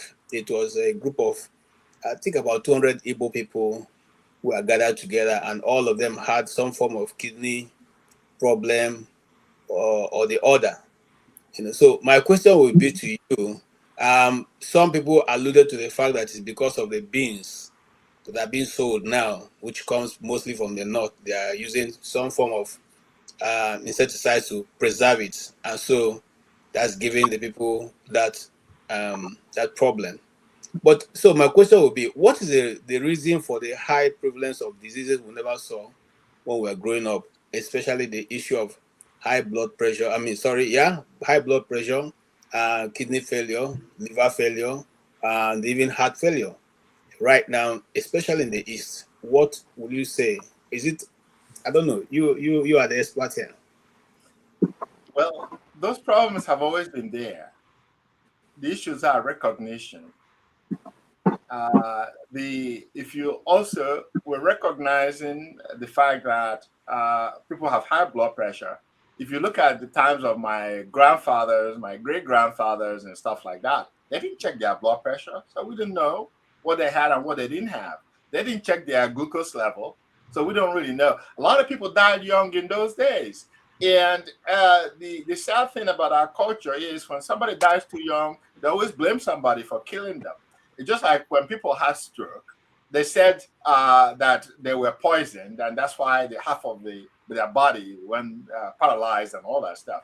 So we're not really seeing more than we're supposed to. However, in some areas, people that have high blood pressure, and we have certain medications that can affect the kidneys and the heart and everything else. And we talked about pain medications, some of them like ibuprofen and things like that. Those are not always good for the kidneys. And then also the other problem that I've seen where people are being treated for high blood pressure, they're giving so-called water pills, which is diuretics, but nobody checks their blood work to see how their kidneys are. And a lot of these people work out there in the sun and they get dehydrated. And also those things that influence and affects the kidney function. So some of it may have to do with the medications we're using. It has to do with our diet. And a lot of our people smoked, and we're drinking more now than before in terms of alcohol consumptions. I know Pami and all that stuff were available during our grandfathers, but if you think about it, alcohol didn't flow down. The volume of alcohol flow from a pantry wasn't that much. Now you can go out there and buy bottles and cartons of beer, and you go to, and people sometimes, because of poverty, they go to events. They want to drink as much as they can because they will not see it tomorrow. So yeah, so there's so many factors here, but I don't think that when you talk about beans and insecticides in the north, I have no idea because what people should have done, get samples of those beans and sample and see what kind of chemicals they have on the coatings of the beans, and that's the way to go. Don't blame something that you haven't really investigated. So nobody has said, okay, we did this analysis, we brought samples of beans from the north, and these are the chemicals laced with the beans. That's what we should have done first before we start blaming everybody. Okay, right. Thank you. Thank you, Doc. Chris, you're next. Yes, thank you. Can you hear me? Yes. Yeah, we can hear you very well. Okay, so you've been inspirational this night. So thank you for being such an inspirational person, intellectual, Igbo intellectual. I would say you are one of those I would regard as pure Igbo intellectuals. Now, thank you. Or because not Barroso. Yes. So, yes. So, you see, he could have been a knight. He could have chosen to be a knight. He could have chosen to be whatever he decided to go. Now, so my question is, when you were talking about how we lost the traditional medicine, I was so concerned that probably people like you who would be at the forefront of researching to understand how these our forefathers had practiced their medicine, are not, it seems to me that you have given up, hope. So it seems to me that we are not we are not going to be getting the benefit of having what our forefathers, the templates, or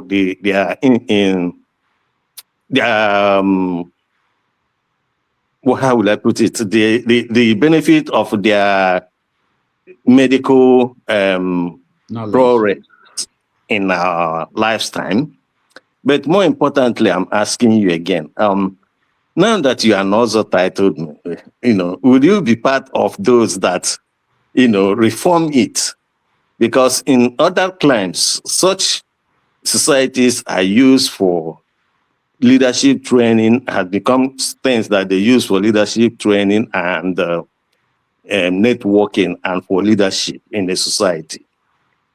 That's what my question. Let me correct some facts here. I've been an also titled man for more than 50 decades. My father was the one that insisted that it's beneficial for me. So I have to give credit to whom credit is due. My son was the person I was responsible for his. So let me just try to clarify that. It wasn't something I just decided yesterday that I want to be an also titled man. I've always been.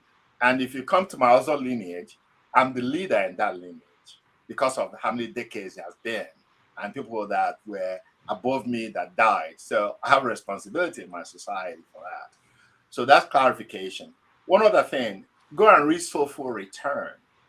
If you read Soulful Return, there is a chapter where I talked about how the protagonist talks about how to, from what his father did, how to preserve and how to continue with the research in terms of the medicinal herbs.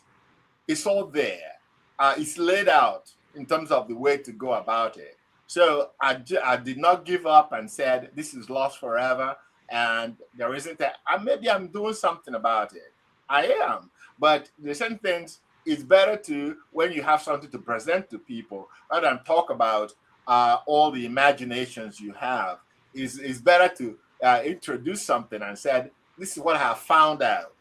And we need to talk about the way forward. So read my book, DM me, and we'll talk about it. If you read from chapter 1 to the last chapter, it comes to a point where we talk about medicinal herbs and stuff like that, how to preserve that, how to move forward. It's all in there.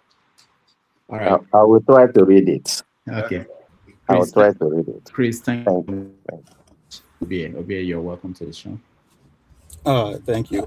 Thank you, Dr. Fidelis. I do appreciate your time here with us today. Let me go straight to the question. You spoke so well about the generation of your fathers, just by the way you talk about your early education in Nigeria. Even Dr. Rudolph was jealous. He wished he was born 20, 30 years before his time to take advantage of those good old days. So my question is, what do you think the future generation will say about your generation of Nigeria? Going by the way you talk so well about the past generation of what they have done for you, to lay down the foundation for you. What do you think the future generation, the unborn generation, maybe 2-3 generations from now, what do you think they will say about your generation? Would they be this, happy and saying good things about your generation? I mean, let me not answer the question for you, but what would they say about your generation? What would they say about my generation? If you lump us all together, you may misunderstand. You may not say something nice, because the question is, when I was talking about not only taking from the society, you have to give back. You have to go back and look at what have we given back to the society. Yes, some of them if you go to, let me use one example. If you look at government secondary school Afikpo, go there, ask anybody from Ebonyi State. Ebonyi State is not in my state, but I have contributed. We're not only talking about when you talk about contribution, you're talking about finances. 2019, I left here, flew to Nigeria, went to Ebonyi State for an event we had, went to the school after many years, many decades of living there. So yes, it depends on how you look at it. As a group, the younger generation may feel that we have disappointed them, but we should not give up. We're still trying. Contribution. What are we contributing? If you look at it from political perspective, they will say that we haven't done anything. I also contribute in my hometown. One of the things I remember going to a meeting of my call it Omonna, our people, local villagers. I went there when my father was still alive. That was many decades ago. We went there. They asked somebody to write the minute. None of the people could write the minute of the meeting. So they said, "Oh, okay, you're from America. You're visiting. You should write the minute." My father stood up and told them, "No, he's not going to write the minute. He's not going to be here in 3 months' time to read the minute you wrote." So what he said, my father got upset and said, "I told you guys, if any one of you want to go to school, I will pay for it. But a lot of you guys want to be in Onitsha market, Onitsha main market, Onitsha, making money, quick money and stuff like that. Oh, my son is not going to write any minute." So I learned from that also, in the sense that in my village, anybody that wants to go to school that cannot afford it, whatever I can, I'll help them. I helped a lot of stuff. As long as they don't just go out in the village and announcing that this is what I'm doing and this is what I'm doing. I want to contribute. I do contribute. But I just don't want it to be that's what everybody knows you about. I'd rather help somebody and not take the credit. But I feel that I have contributed something. So our generation will be looked at. Let's be judged individually. And if you judge us as a group, there are areas that people may not appreciate. All right, thank you, Ovie. Let me just say that I went to their convention, government college, government secondary school, Afikpo, and I was surprised. I met the principal of the school, current principal, and he told me for the last 5 years they've been bringing him to America during their convention. It's a yearly thing. I don't know any principal. My secondary school in Nobi. I saw him when I went last time. In that direction too, but I'll wait. Yeah, you said what? I said I have a short question in that direction, but I will wait. Yeah, I can't imagine. What will it take to bringing him to America for Nobi High School convention? But they do that, and it's just amazing. You know. I wanted to ask him, what will it take for the diaspora to have one? I mean, you have the Ojudu, or I mean, your local group. You have the states, up to the state level. You have the convention coming up every year. What will it take to have one Nigerian in diaspora meeting, as in to have one political focus? What will it take the whole Nigerian to be coming together maybe once in a year, especially maybe us in America, for instance? What will it take to make that happen? Well, I can tell you that there was a time many years ago, a couple of decades ago, where there was Ohaneze, not what you have now. There was a time Ohaneze met to talk about the way forward for southeastern Nigeria. And I still have the original write-up in terms of the vision that was discussed in that meeting, written in that meeting. It was supposed to be implemented, and most of them were not implemented. I remember being around some of our former governors of southeastern Nigeria I always bring up this issue that we don't have critical mass. When you go to your state and hibernate and do whatever, you can develop Abia State, you can develop Anambra State, but if you're traveling by road from Abia State to go to any other place, you have to pass through other states. You have to get to, so you can go to your house inside your father's compound and build a mansion, but you have to come out eventually. You have to go walk by the road. So the issues are, yes, we've had these ideas. The problem has been implementation. And also to tell you, you may be disappointed. Some of the people that were there when we were talking about this stuff, they were using that to launch their political ambition. It wasn't for the good for the good of the people. And that was one of the reasons why sometimes you just have to take a back seat. All right. Thank you, Obia. Let's go to the next person, Let's go to the next person, Osa. Welcome to the show. Dr. Damage is Osaweka. Osaweka. I've been around here for weeks now. It may take a long time. it's my flaw. Osaweka, welcome to the show. Thank you. Good afternoon, Dr. Damages again. Good afternoon to our guest, Doctor. Thank you. It's an honor to share this platform with you. I was listening to you talk about your trajectory from arriving to the US, from Onitsha, if I'm right. Yes. And then you've built this career for yourself, biophysics and Wayne State, and you have this distinguished, I would say, academic career, and I think it's a testament to your intellectual rigor.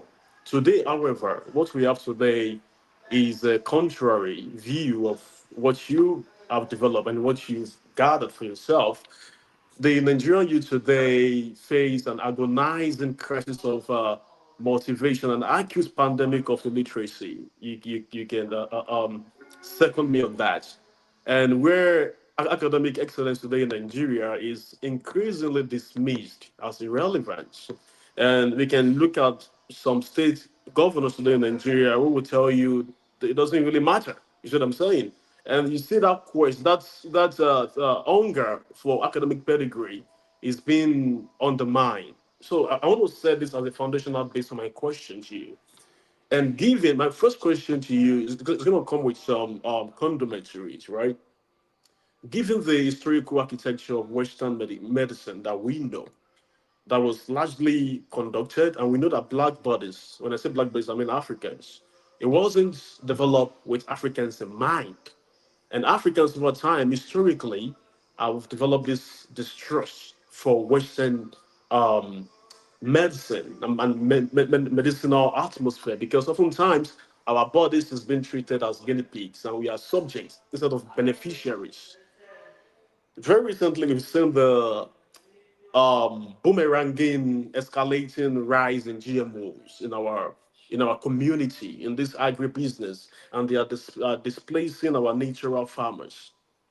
What do you say, and how should Africans respond to the healthcare model that prioritizes what's called reactive pharmaceutical-driven management over natural frameworks? How can we as Africans particularly sustain our well-being in this terrain that condescend Africans every little time? What do you say to that? That's the first question. Well, the sad thing about it is, one of the things you haven't said is that we embrace Western diet. We embrace so many things. If you go to Nigeria, you see noodles being sold everywhere, noodles and all that stuff. And these are all processed carbohydrates and stuff. And you cannot disavow Western medicine and then accepting the Western culture. Let's just look at all those things together. And the research you're talking about, our people not trusting, some of these things are propaganda. And there has been a lot of problems in terms of research in the past, how Black patients were treated. We have it in America here. You can look at Tuskegee experiment. You can look at Cincinnati experiment. You can look at all these things. However, there is goodness. There are people that are good. in terms of research, because there are bioethics. Now we have bioethics. There are things that are no longer done.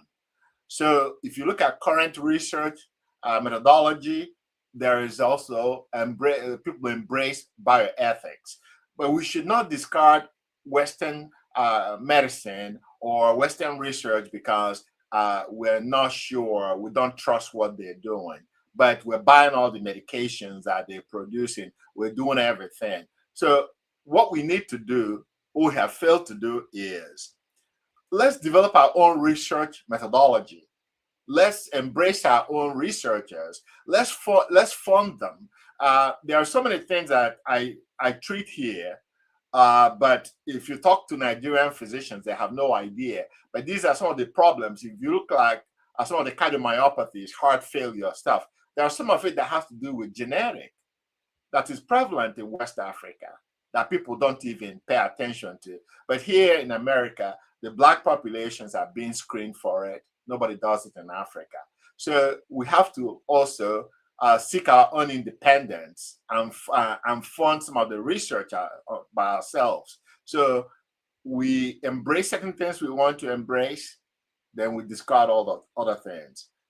So let our government fund research. I agree with you in so many ways. Thank you. Thank you. My second question, very quickly. I know the damages is always very keen on timing, but my second question, is going to revolve around reimagining who we are as and restoring our knowledge, our heritage. And I said that you're a very pragmatic person when it comes to your tradition. I'm Yoruba, by the way, and I value the. Just a minute. These kids are always making noise. I'm sorry. So you mentioned that that historical disruption, and to me that is key, has made us to lose the repository knowledge of our indigenous medicine and our health system. You said that quite a bit. And pragmatically, as someone of your caliber who have reached the height of Western academic medicine, how do you reconcile? I think someone had asked that before, but he didn't really see what I was looking at. How do you reconcile practicing within a system that was built on a Eurocentric foundation? Because for the longest time, Africans, the Caucasian, were deliberating whether Africans are even human, first of all, whether they even have a soul. So I have reservations.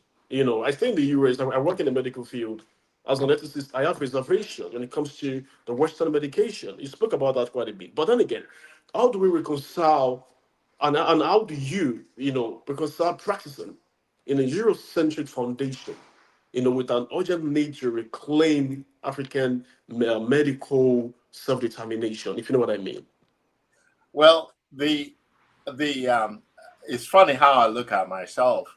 I'm trained in Western medicine. However, I'm a believer. We had all the healing powers. We lost them, I think, because we only had oral tradition in some parts of Nigeria. But a lot of these things were not written down. My great grandfather was an herbalist, and my grandfather was also.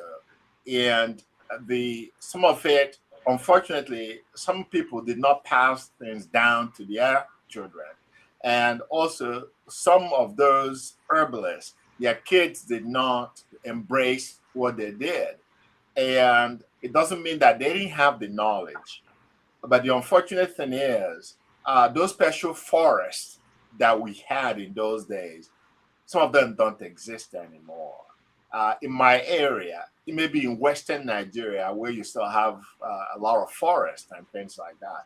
Some of those herbs may still exist, but we have to go out there, start searching for them, cataloging those things, and doing chemical analysis in terms of what we have. And maybe in some areas of Igbo land, maybe there are still some places where they have forest and stuff like that. But in my area, all we have are concrete jungles everywhere. We don't have those kind of places anymore. All right, thank you, Osawekan. Let's go to, before we go to Igbo basics, let me just ask a question from here, from my phone. There are questions on the comment section. So if you have a question, you can put it up there. I will try to get to some of them. So someone that we've interviewed on this program, more than one person actually, they were given a Catholic education. They didn't have a good experience. They went to Catholic school. Some of them wanted to be Reverend Fathers. They left. They didn't have good experiences. And there's a question here about what happened, what the Catholic Church did around the world, and how do you reconcile that, being devoted Catholic and you profess that, and do you have issues with what Catholic Church did in Africa and around the world? I don't know specifics because I don't want to talk in general about things. You have to also, if you look at Catholic Church in southeastern Nigeria, look at Catholic education and all that stuff. You look at, for example, let me use Onitsha Diocese. When Shanahan and the rest of them came to the Onitsha area, they're mostly Irish. And they came to Africa. A lot of them died from malaria and all kinds of stuff. They didn't come there to abuse Africans. They came to they actually came to build Christianity. And if you look at Onitsha area, apart from the churches, they advocated education. You look at some of the schools that were built and all that stuff. Apart from Catholics, also, you have Anglicans also. They look at some of the schools around, the early educations and all those things. I haven't read much about how those early Christian or Catholics abused our people. They actually helped, enhanced a lot of things. And they didn't raise funds. Some of them actually raised money outside Nigeria to build some of the schools that were built and some of the churches that were built. I can't think of the early missionaries, how they abused Africans. Because I think sometimes we don't separate Christianity from, for example, British government or French government and all that stuff. I think the focus are different. Because if you look at all the best schools, for example, in the Onitsha area, they were mostly religious schools and stuff like that, in the early education, and they made a lot of difference.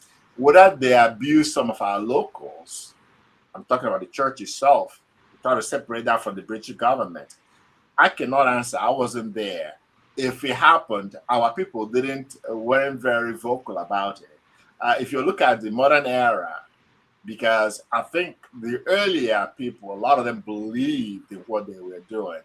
And some of the people nowadays, some of the people that want to become pastors and stuff like that, some of it's for economic reasons and not because they're believers or because they're dedicated to what they're preaching. So that's my opinion. I may be wrong. I didn't experience any abuse from anybody. So I can't really speak to people that experienced that, why they were abused and who abused them and how was that handled. Because the school I went to was mostly disciplined. People complain about how they were disciplined, not the other way around, or how they were abused. Okay, thank you. Let's go to Igbo basics.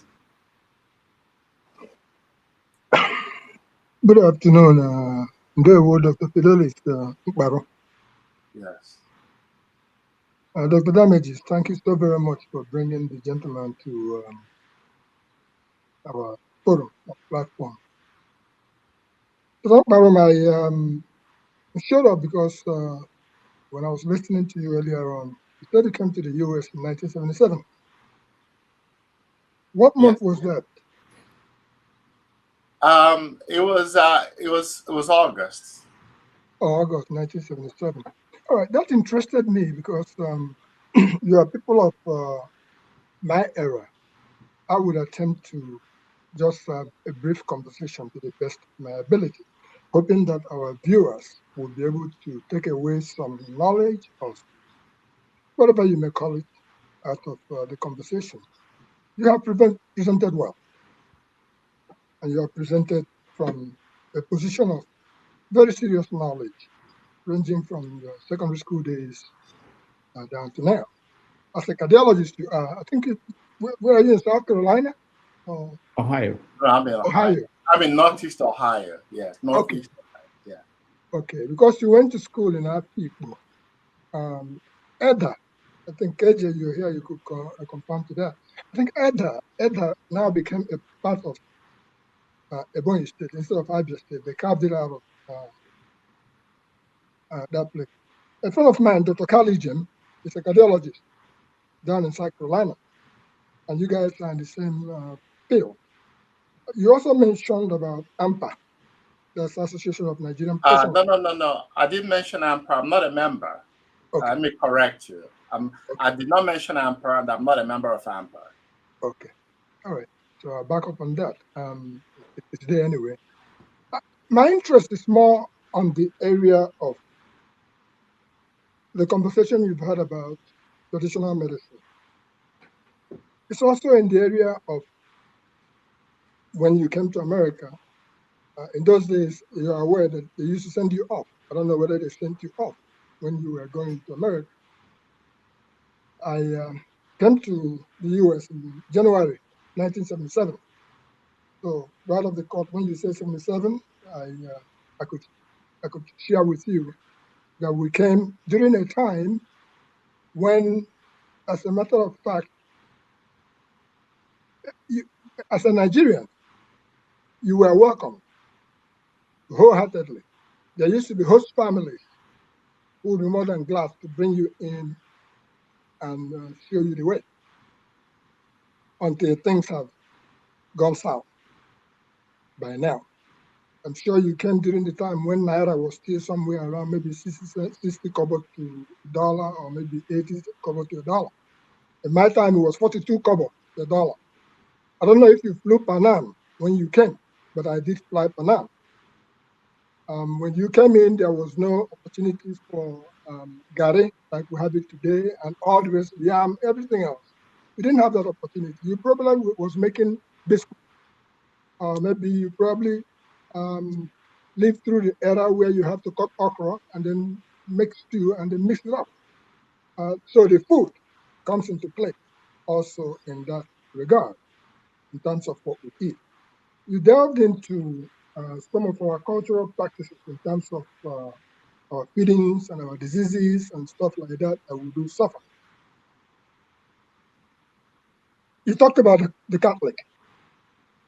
You as a Catholic family member.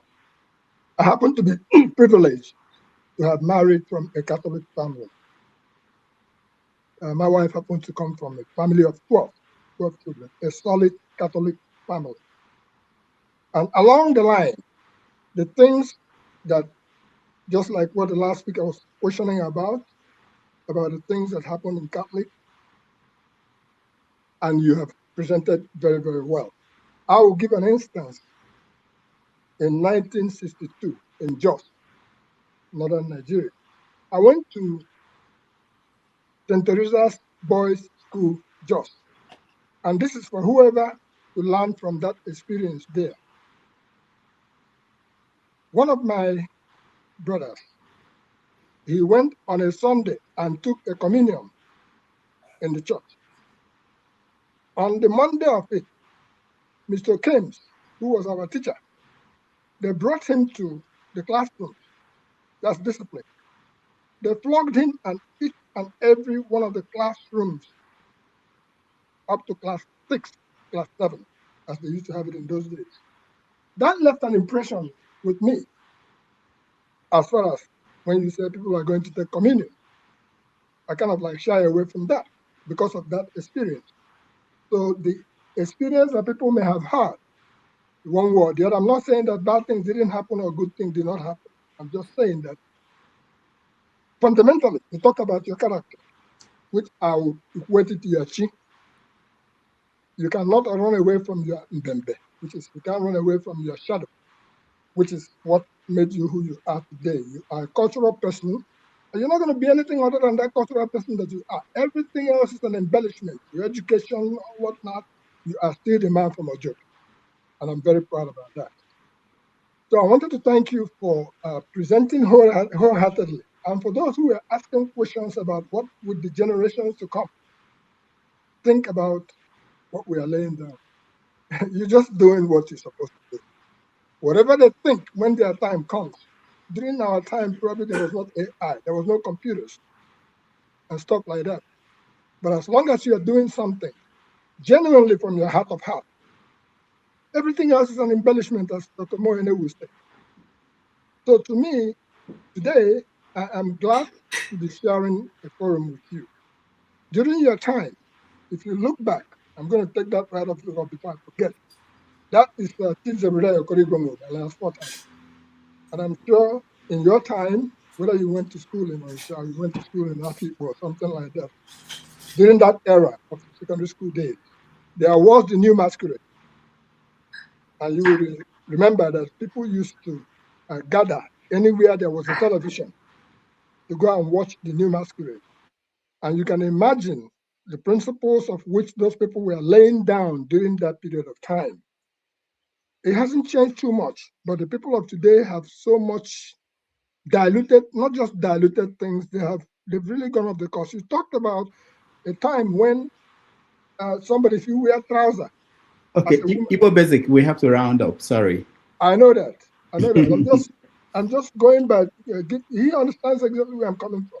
You talked about when if you wear trousers and come out, you have to dress appropriately. Those are the times. We may be considered to be dinosaurs. So my question to you today is this, going back to tradition and the medicine. You have mentioned the loss of our forest, and that's a very serious loss. Currently, I've been looking for the last 3 years for a particular tree called an Inchum tree. I have not been able to find it. I've been looking for it so I can replant it. I've been doing some research myself. I'll just put it this way for caution. If you go to igbobasics.com, there's a place that says Igbo research. You see it right up. A whole lot of work was being done there, documenting whatsoever we do from all back end, to name it, all kinds of things that are in the book. That is what I'm currently committed to. And I would say that when you talk about people associating our traditional medicine with witchcraft, therefore giving it a bad connotation, and for that reason, people think differently. Personally, I'm a bushcraft practitioner.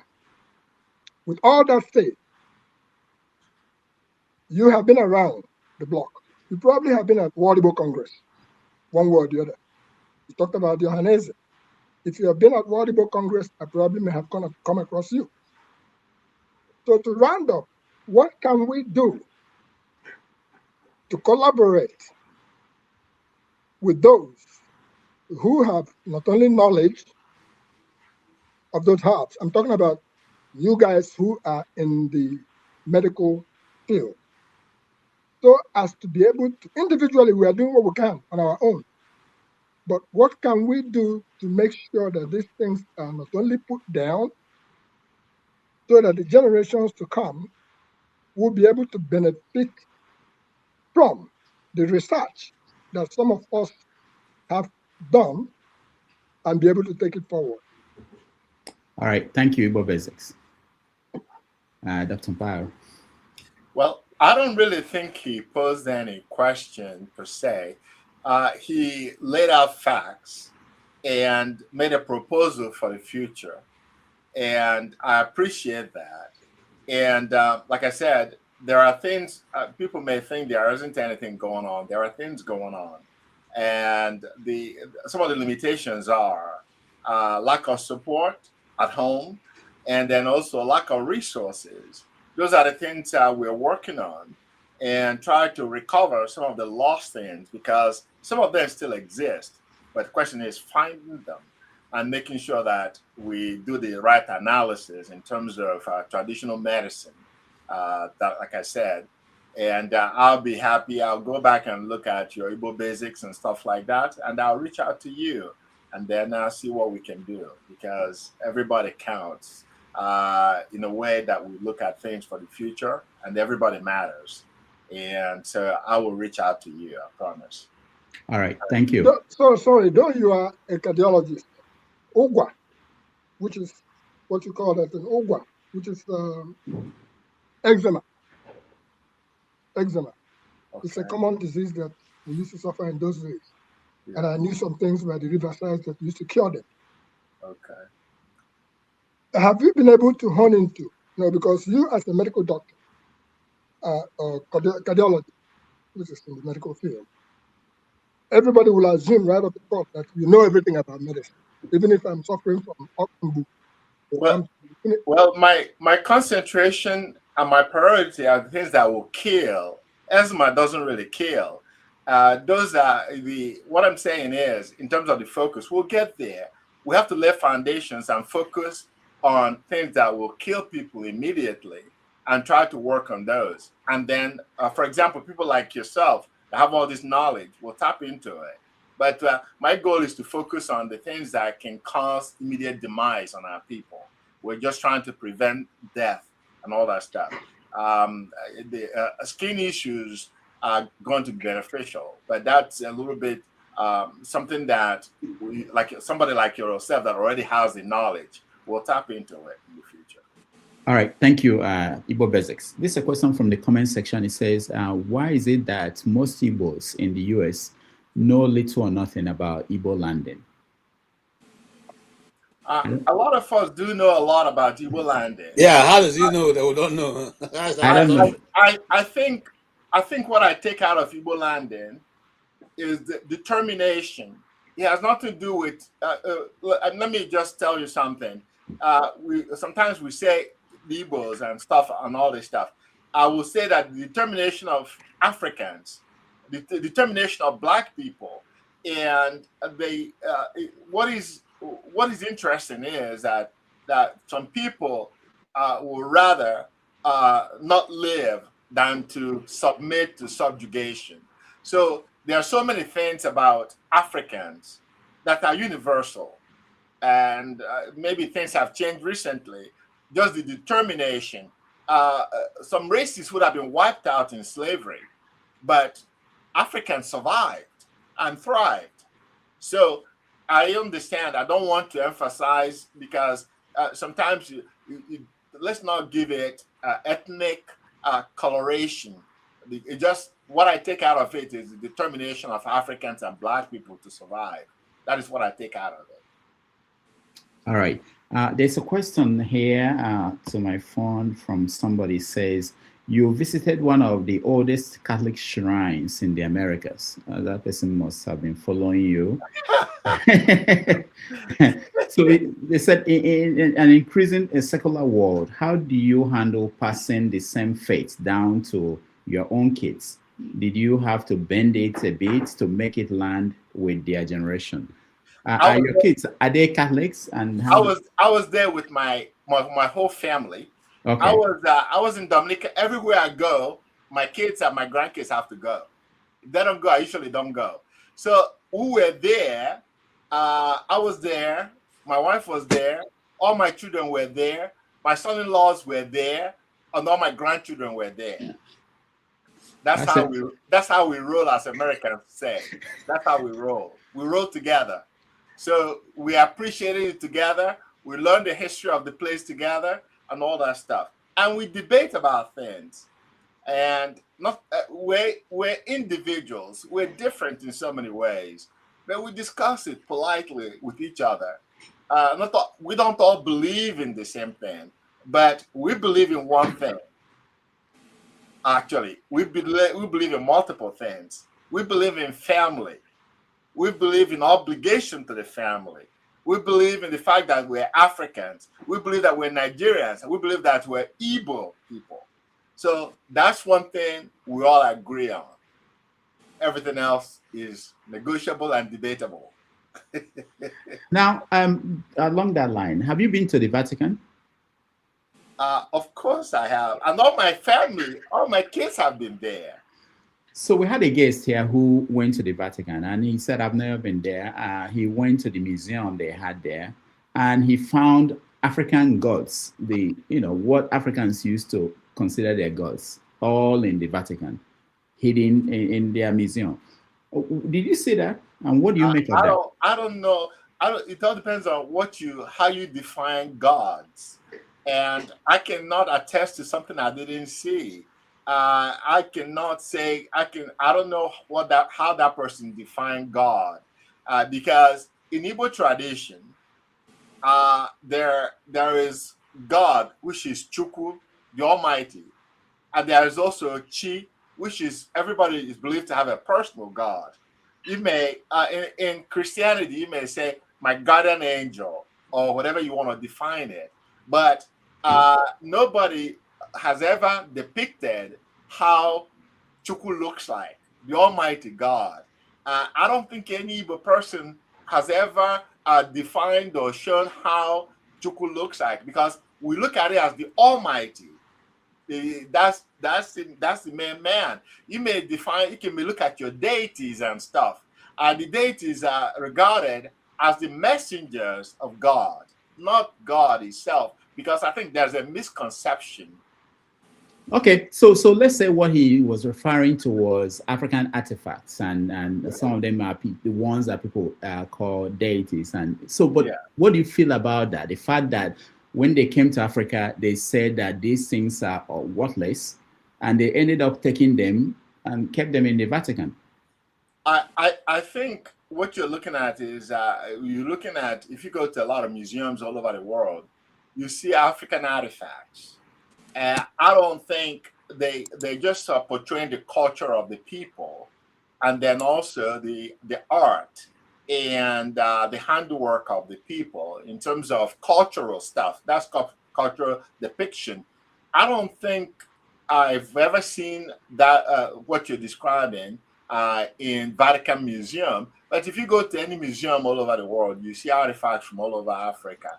I think that in a way, you have to look at it positively. It's an appreciation of African culture, because usually when those things are displayed, they'll write history about where they're found and the history of the society. And I don't really think that any Western government, any Western religion discarded that Africans have tradition before they arrived. Okay. All right. But let me say something, because sometimes we focus on what we view as negative.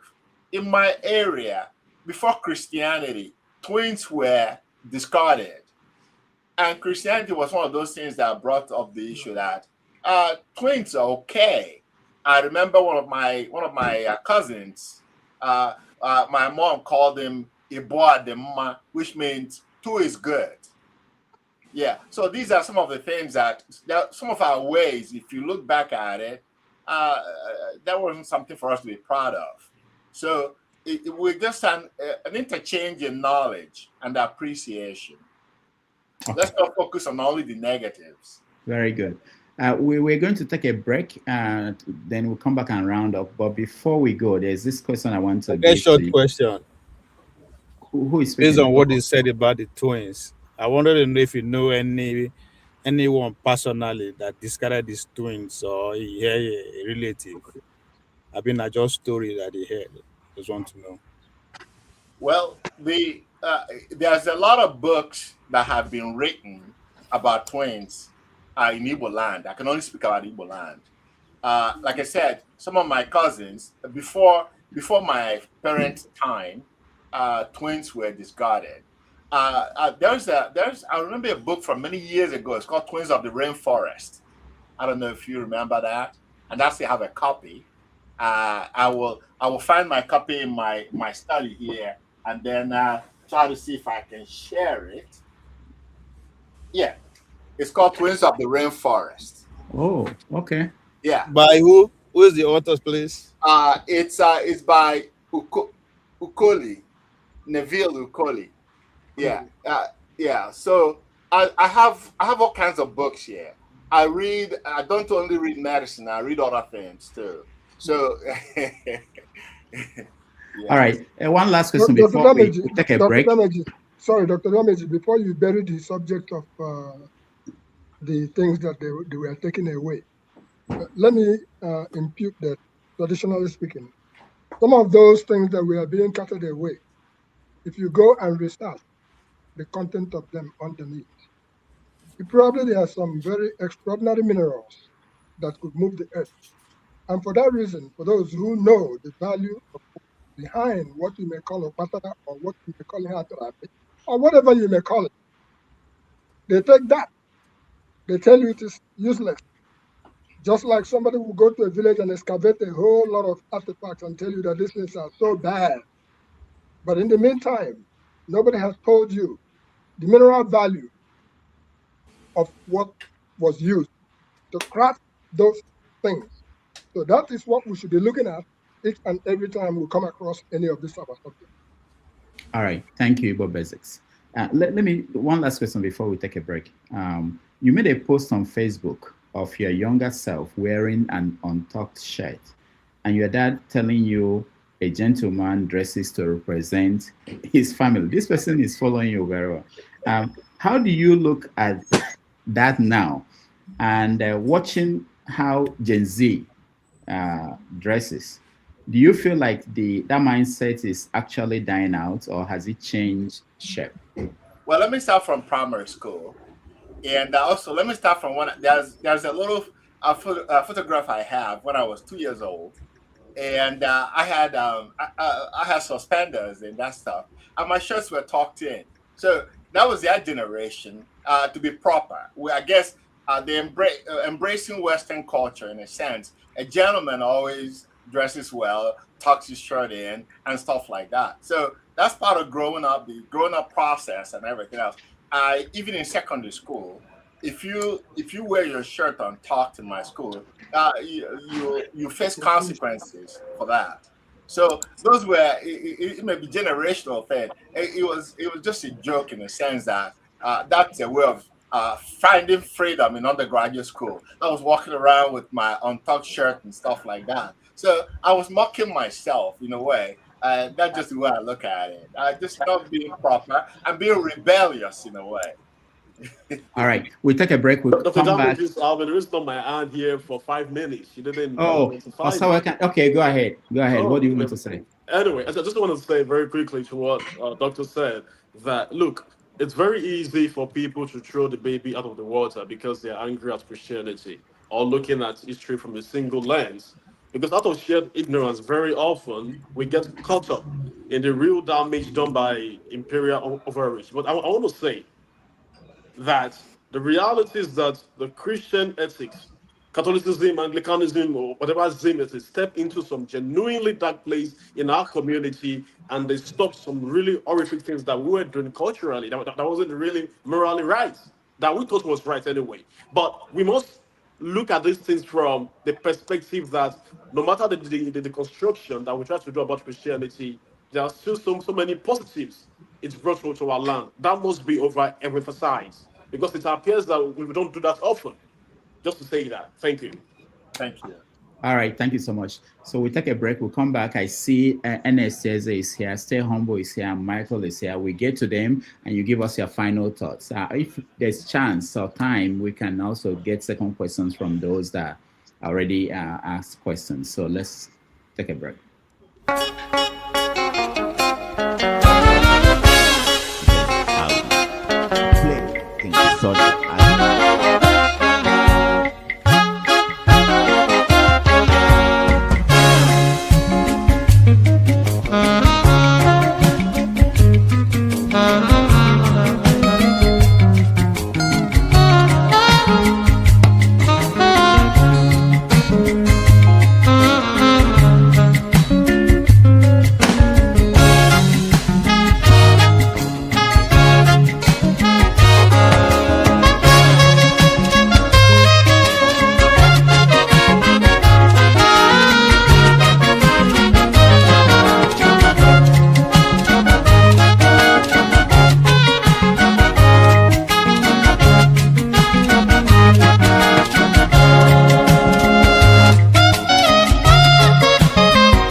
welcome back, everybody. Thank you so much for staying with us. We're having a conversation with Dr. Fidelis Mkparu, who is a cardiologist, a novelist, a researcher. He's been talking to us about life in America and what is needed to have a fulfilling life. So we thank you for joining us. For those who are just joining us, I want to remind you that he is the author of several novels. One of them is Tears Before Exaltation. You can find them on Amazon. He's also the author of Love's Affliction. And then this one, the award-winning novel called, okay, showing up, Soulful, Return. So you can find them on Amazon. You can buy them and read them. And some of these ideas are for those who have read it. You notice that he found a way to use characters in the novels to expand on some of the questions you are asking about medicine, African culture, and religion. So, all right. So let's, at this point, hear from those that just joined us, and then we'll round it up. We are going towards the 3-hour mark. Let me bring up Ernest as you are next. Hello, sir. Good afternoon, everybody. Yeah, I'm very interested in the traditional medicine because when I was small, around 10 years, I had a snake bite, and I have had 2 snake bite cobra in the village. And we have this man we call Marcos. He's very good. So there's one, I have snake bite around 2 p.m.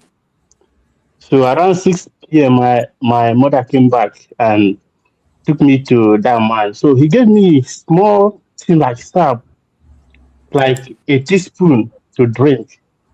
And he told me that it was too late for him to go and get the medicine, that one will hold me till morning.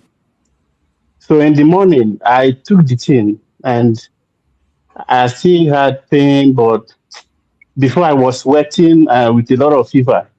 That was in the village around 1995. So, and we went home. The following day, he started treating me. He treated me for like 1 week. He had these herbs that I drink. That's one he puts fire. I will put my hand, this I smoke. So, and I got healed. Then I later had a bite again from like viper. The man still treated me. So my father told me that there's nobody that the man treated from snake bite, that so far you take the person to the man, the person is still breathing. The man will still cure the person. But the man is late now and his children are still alive. So sometimes when I look back, I think, is there any way? Because if the man is dead now, I think his children, they know, they still know the medicine. But if the children die, then the whole thing will close like that. And I think the thing happened in other places in Igbo land. So I don't know whether there's any means of getting into those people. Because last time I was reading about a lady that died in Abuja because of snake bite. And I was very surprised because in my village, snake bite is not dangerous. So we have somebody that has to know those things. So is there any way of reaching out to those people? Thank you, Ernest. Doc. Well, you have to understand, some of these people protect their art because traditional medicine is an art, and they don't want to divulge what is it that they do, and the rest of it, they may have knowledge of certain things, but they have to bring other things to confuse everybody. They may have given you whatever you drank that takes care of it, but the rest of the stuff is just to confuse the whole situation. And so they're protecting. That's how they feed. That's how they survive, and they're protected. They're not looking at the future. They're looking at immediate gratification, how to survive. So that's where the problem is, because we don't transfer the knowledge to other people because they want to be the only ones that have the skills. And when they die, sometimes their children sometimes don't even have the skills. their children may fake it and pretend like they know. Sometimes their parents don't tell them. Thank you. Doc, do you think that Ernest, we could use him as experiments, find the particles of the chemical, what was given to him? We might still go do reverse engineering. Yeah, he said the children are still alive. So yeah, if the children are still alive,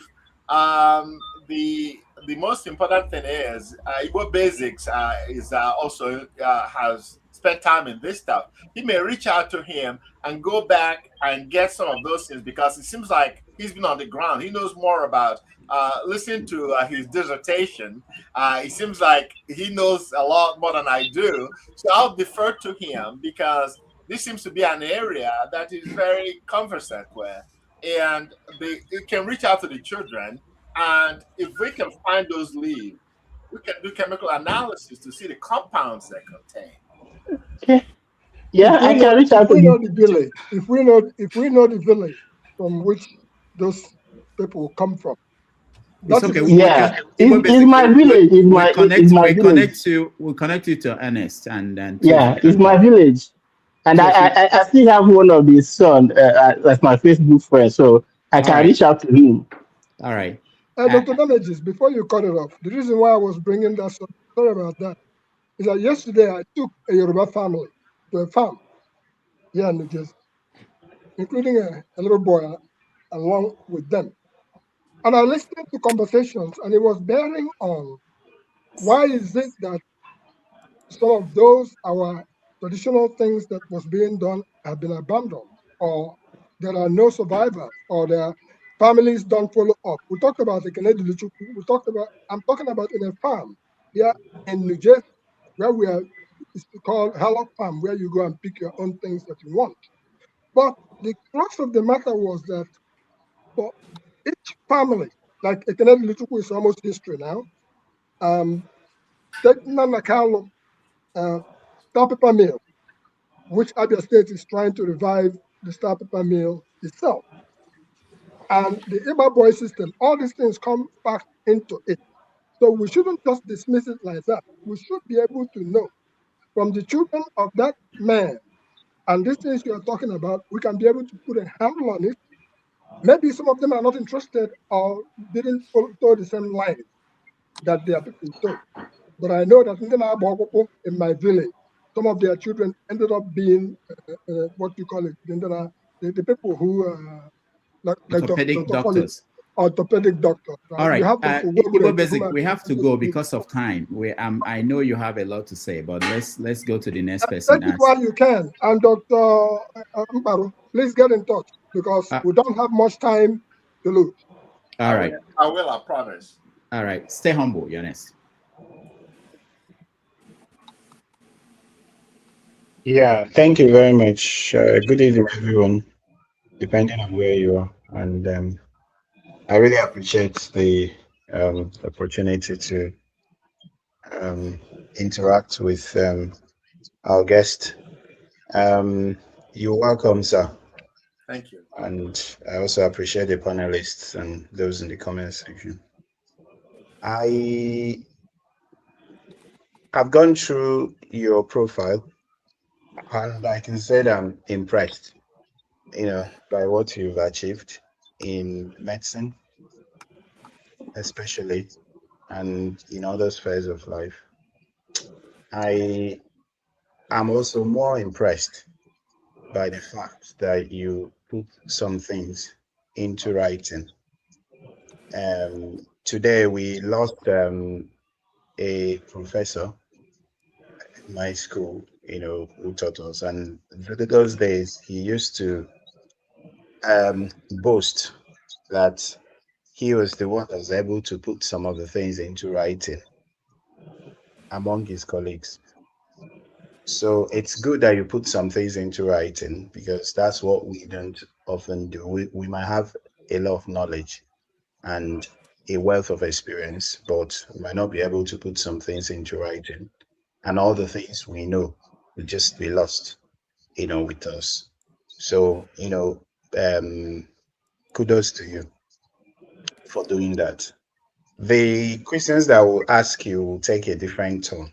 because if you watch the demographics here, you've got a lot of friends, and some of them are probably your age. Yeah, but I'll ask you something different from what they've asked you. I was wondering, you have this new interest in unraveling some cultural perspectives, just like that. And who is bankrolling you? Who is sponsoring you? Are you affiliated to any body, any organization, any non-governmental organization in the US or any part of the world, in Nigeria? Who is bankrolling you? Why the sudden interest in promoting, Igbo culture, etc.? And also from your name and from what you said, you come across as an ardent Roman Catholic. And when you were asked some questions about the role of the Roman Catholic Church in some unsavory aspect of history, you just glossed over it and try to exculpate yourself from blame, which is fine, really. But you see, that accusation is still tenable in our present time, because when you go to several communities in Anambra State, for example, you discover that the Roman Catholics are still grossly persecuting the other Christian denominations in the land. What do you want to say about it? And thank you. Round up, stay humble. You want to cut me short as usual? No, because we don't have time. The guest has to go. We have getting to 3 hours. Let him finish. Okay. I have an answer to his questions. Okay, good. Yeah. So then sometimes when I see some of our people or hear some of them talking about how they got tired with staying in the United States, and they want to return, they want to effect changes. Look, you've spent the better part of your life, really. I don't think that you have much to contribute now. The question I have for you is that how would you support the people with the energy, with the vitality, with the innovation to start to turn things around in Nigeria, especially politically?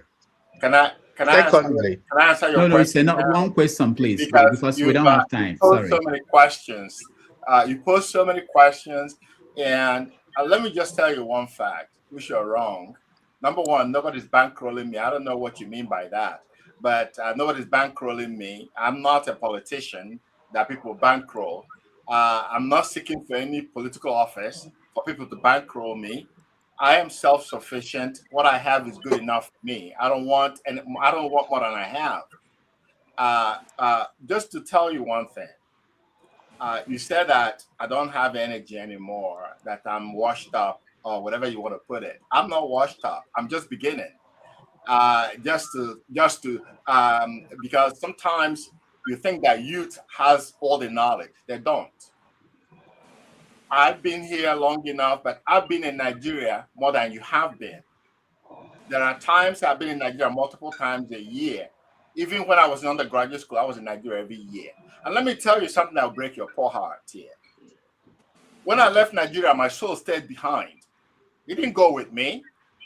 A part of me is Nigerian African. It's there permanently. It's not going anywhere.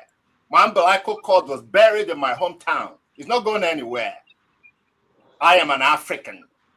Yesterday, today, and tomorrow, and I will always be. It's stronger of you to tell me I've been here too long, and I have nothing to give. I am just beginning. Let me just tell you, wisdom is not something you buy from a grocery store. Wisdom is not something you order from Amazon. Wisdom is not something that jumps into your head overnight. This is the accumulation of all the years of suffering, dedication, and commitment. I am probably more committed to Nigeria than you are. I am very proud of that. Challenge me to that, and I'll tell you. This barefoot that I have walks on the soil of my hometown every time I go there because I'm a part of it. I want to connect to my ancestors, and I will always connect to my ancestors. And all the years I've been here was to prepare myself for what is to come. So for me to dump this knowledge and this experience I have in a garbage can, because some youth think that they're smarter, they're stronger, they're all this stuff. That's misinformation. You're misguided. Watch out and see. How old are you? You're muted. Stay humble. Unmute yourself. Yeah, how old are you? How old are you? It doesn't matter my age, really. Huh? What was that? I'm not convinced that that you've still got a lot to offer, given that you spent stay humble, stay humble, stay humble, stay humble. People of our age. So that's fine. That's fine. He's right. He's right. I don't have much to offer. I don't have much to offer in. Let me put it to you in a vulgar fashion. Not offensive. I'm not offer much to offer in your type of music because I may not understand it. I don't have much to offer in AI or whatever because you're probably better than me. But I would tell you, my experience is not something you buy from anywhere. It's not something that comes out of your iPhone. It's not something that I can tell you so many things about that. But I agree with you. Okay, we're washed up. But my medical knowledge, my life experiences at home, it's not something that you just go and get. It takes a lot of years for you to acquire. So that's all right. But I will ask you to stay humble. That's all I have to ask you. All right. Thank you so much. Stay humble. No. Just 30 seconds. 30 seconds, I'm good. We are the panel. We are the panelists here, right? I think there's some. I'm worried about time for our guests. I understand your concerns about time. However, when we have some really concerning statement being made on this platform, we reserve as panelists. We have reserved autonomy to speak on it. Okay. Thank 30 you. seconds. Thank you. Stay humble. You made a very categorical statement while you were talking. I know as a Catholic, I feel offended. You said that the Catholic Church in the East is still grossly persecuting other churches. That's a very categorical statement. Can you prove that? What evidence do you have? You see, many of you guys, you just come and talk about the Catholic Church. You have no idea of church history. If not for the Catholic Church, you might not even be a Christian today. Go back to your church history. Your pastors not teach you about church history. You have no iota of idea how Christianity have gone over years. For the first 1,000 years of Christianity, the Catholic Church was one. Not until the schism that brought about the Eastern Orthodox Church. I can school you on church history for time. Many of your pastors do not go to school. They have no theological degree.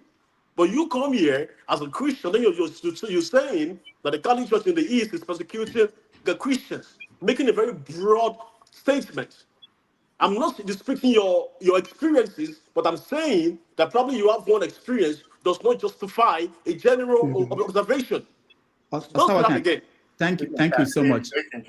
Thank you. Thank you so much. Let me just say, for those who are joining us for the first time, after this show, we have an after show where we can, participate in longer conversation. But the guest is here. Let's finish up, and then we can go to the after show where we can do that. Michael, welcome to the show. Thank you. Thank you, Dr. Rudolph. Dr. Fidelis, it's a pleasure seeing you on the platform. And I just want to add to what everybody had said. And I bet basically everybody have asked a lot of questions, and I agree to most of, what all the panelists have discussed today. My own coming in is just to appreciate you, because in a lot of ways, we that we live in this country that have accomplished a lot have really been, pushed back to the back panel, where we don't have the chance to the society in America to see how good we are as the Nigerians, because we have contributed a lot academically, economically, medically, in all aspects in this society that we are living in today. And a lot of time, the nuance always get absorbed in the negative. So we don't get a chance to acknowledge and praise people like you who have sacrificed a lot to be here in this country. So first to put that, I really appreciate you and thank you so much for coming today. My few questions to you is just to see that Rudolph asked you the question, how you able to navigate raising your children to acknowledge Nigerian culture and our culture particularly, because for me, I'm married not to a Nigerian. It's difficult for me. I took the kids to Nigeria, but it's hard for me to get them involved in the cultural aspect. And my question to you is, for people like us, what is your advice? How do we go about it? Thank you, Dr. Fidelis. Well, the issues are, you have to believe in what you're trying to transfer to your children. You have to practice it. You have to implement those things, and you have to support them. Like I said, Stay Humble was he got me excited in the sense that, because I'm very passionate about all these things. I just left some of the comments he made because he's entitled to his feelings and comments. However, the most important thing with me is some people look at the Civil War as something negative. For me, it was something positive because I learned a lot. We lived in Onitsha. When the Civil War came, we moved to the village where my ancestors came from, where my father came from. And they embraced us. And I learned a lot about my culture during that process. My father has always preserved his culture. He's got his father's place. He built a canopy around it, preserved it. And I appreciated those things. As I started getting older, I understood what he was trying to do. He was trying to preserve, even though he left the village, he never really left it. He was preserving his heritage. And that was what I built on. The fact that my father preserved his heritage, I saw that and appreciated that. When I take my son back to Nigeria, I go with him, I take him to my grandfather's place where my father built that. And we take our shoes off, we take our socks off, and then you have to walk on the grounds your ancestors walked on. It's spiritual for me. And I joked about my soul being there. I left Nigeria a long time ago. I never left. I was still part of it. Emotional. When I dream, people don't believe this. When I dream about where I came from most of the time. And I never discarded my culture, my heritage, and all these things. It's still a part of me. Maybe that's why when I write a lot about where I came from, how I came from, and how I wound up here, and what I see as my future. Yes, my gas tank may not be as full as Stay Humble's gas tank, but there is still enough left there to get to my destination. All right. Thank you so much. Thank you, Michael. Before we get a final question from or comment from Jagun, let me play this video that illustrates one of the things that Doc is trying to talk about. These are people that met Governor Soludo here in, I think in Canada or in America, at one airport, and just watch the interaction of the kids. Some of them were born here, what they said about themselves and where they come from, you know. Wonderful.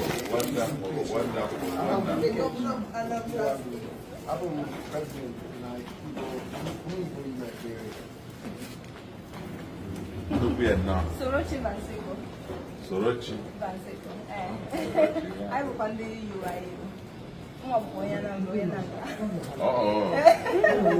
No, sure, my first.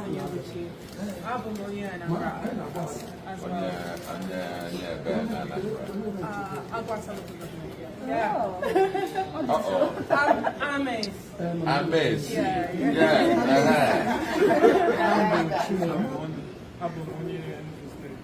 Okay. And where's the cat? That's Ibueza.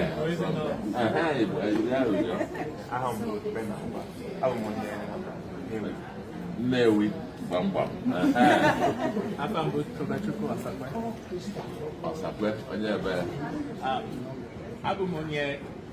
United States, Mana, Nambu, Onya, Anambra State. All right, so I like that last one. He said, I'm from United States, my father is from Anambra State. So the governor had to correct him. No, you are from Anambra State. So it's in connection with what you're saying and how will your, Michael, your question, how will your children, that's where it starts. How will they introduce themselves to the world? Do they consider themselves Americans or British? Or Jagun, welcome to the show. Thank you very much. Let me hold on, please, for me. Here, where are we? Here we are. Thank you. Excellent. Dr. Fidelis. Yes. Mkparu, I'm pleased to meet you, sir. Yes. I'm very enlightened by a lot of what you have to say. I came in late. I've just come back from the hospital, for goodness sake. Okay. And you spoke to my exact condition. I'm a diabetic, unfortunately, and over the years I've been struggling with it a bit, but improving on certain levels. I actually went to a funeral on Thursday. It was a lovely service. When I left there, I was a bit wobbly, got myself to the bus stop, which is not where my destination was, but is where I could have a seat. Yes. And in me taking a seat, I found that the floor was much more comfortable as I collapsed. And a nice young man stayed with me for about an hour until the ambulance came and took me to the hospital.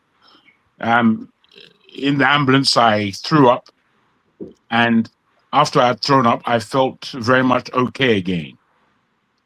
Taken to the hospital, they wanted to keep me overnight. I didn't feel I needed to stay there at all, but I stayed there up until a couple of hours ago, and I've just come into the house, put on our weekend digest of Dr. Jamaji's platform to join the communication that normally takes place here, and found that you were talking about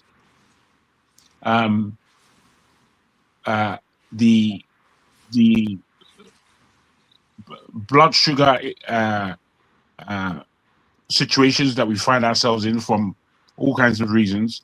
And also, you spoke about non-exasperation. What's the term? You spoke about, oh dear, sorry about this. When you have dehydration, I beg your pardon. Yes. And in your speaking about that, I thought, my goodness, he's speaking about my condition. Okay. And I didn't really want to ask a question on that because I continued listening to the questions that were put to you and the answers that you gave. And, we're all different. Yes. And I like the fact of differences because it's from people who are different that we can learn from. Yes. If we are mindful enough to take what people are saying on board in the correct terms. Some of the questions that have been put to you by two people in particular, I don't agree with the question or the questioning style. One was from my brother Obie, who spoke about what would people of the new generation say about your generation. Yes. And I'm thinking, is that a real question? In that, not that I don't understand where he's coming from, I understand where he's coming from. There has been major failures in our dispensations of generations. But what I ask Ovie are the next generation going to say about your generation? Do you ever put that to mind? Well, I hope you did, bruh, because we still got work to do. We still got a lot to achieve, and we've got nothing to leave behind. Blaming the generations that are past, that has become as archaic and as left field in the mindset as blaming Oyimbos for the position that we find ourselves in, is my terminology. I understand why you would nod your head, but it's a deep conversation. And my feeling is that mostly we in our generation or in any generation have fundamentally failed in our obligation, fundamentally failed in our own responsibility, and pointing the finger is the way we communicate. And me, I think it's rubbish when you're just pointing the finger. It's just, and I don't say this of OVA, I say this of the question. It's a question that simply points the finger with no resolution. So that's one thing. The other thing was for me, quite idiotic persuasion of our man stay humble. He seems to be staying quite stupid, which is most of. I beg your pardon. I know, but it's me again. I'm afraid. You know my style. Very odd reasoning when you have spoken. The other thing I want to put to you, sir, is I like the way somebody spoke. I think it was our man. He's not on the platform at the moment. He said you are a most excellent Igbo practitioner, and you defied that. And I salute you for the way you handled it in saying that, be it Igbo, African, Black, I'm an African. Yes. You see, this thing that we do in this stupid place called Nigeria, where we have a lot of stupid people that think that they're intellects they're not thinking. They're not thinking about the importance of a country like Nigeria. They're not thinking about the question of unity that we have failed on from time and again. We fail in the question of unity. And we fail in the question of unity. On this platform, there are many fantastic Igbos. Wonderful. Dr. Damage's being a principal one. But then there are many ones who cannot help but to either boast about who they are, as though we're not hearing that you're boasting out of some kind of archaic mindset that says that you have to put yourself in front all of the time. Everybody has to agree that you are the best. I don't agree with that. I don't agree. And I'm unafraid to put it to them that this is not the way to communicate. I want to put to you, sir, why is it that we in that country called Nigeria, the most important Black nation on this planet, why is it that we steep to dragging ourselves down all of the time? Because it's the only thing that is taking us away from our due course. We are not entering into the fight, the war that we have as a nation of people. Instead, are fighting amongst ourselves all the time. What is your feeling about why we do it, and how do we relieve ourselves of this heavy stupefaction that we carry with us all the way along? We are not able to make sense of simple things, let alone the complications that we have before us, is what I put to you, sir. Okay. I will tell you something. If you go back and look at before independence, how people fought for Nigerian independence. If you look at the unity, if you look at political posts, if you go to Enugu, people that were in charge of Enugu were non-Igbos. If you look at some of the posts, go to University of Ibadan, the first indigenous vice president, who the person was an Igbo man. Yeah. Indeed. So the problem is and was that the politicians decided to go the British way, divide and conquer. They just tried to divide us, because if you come out to America, go to Britain, go to any part of the world, when somebody fails, that is a black person, they don't say an Igbo man failed, the Yoruba man failed, the Hausa man failed. They said, oh, that black person failed. I think that's one thing as a people that we fail to understand. Our success is our success. If Nigeria succeeds today, they will say Nigeria is successful. They're not going to say the Igbo people are successful. If the Igbo people are successful and Nigeria is not successful, Nigeria is not successful.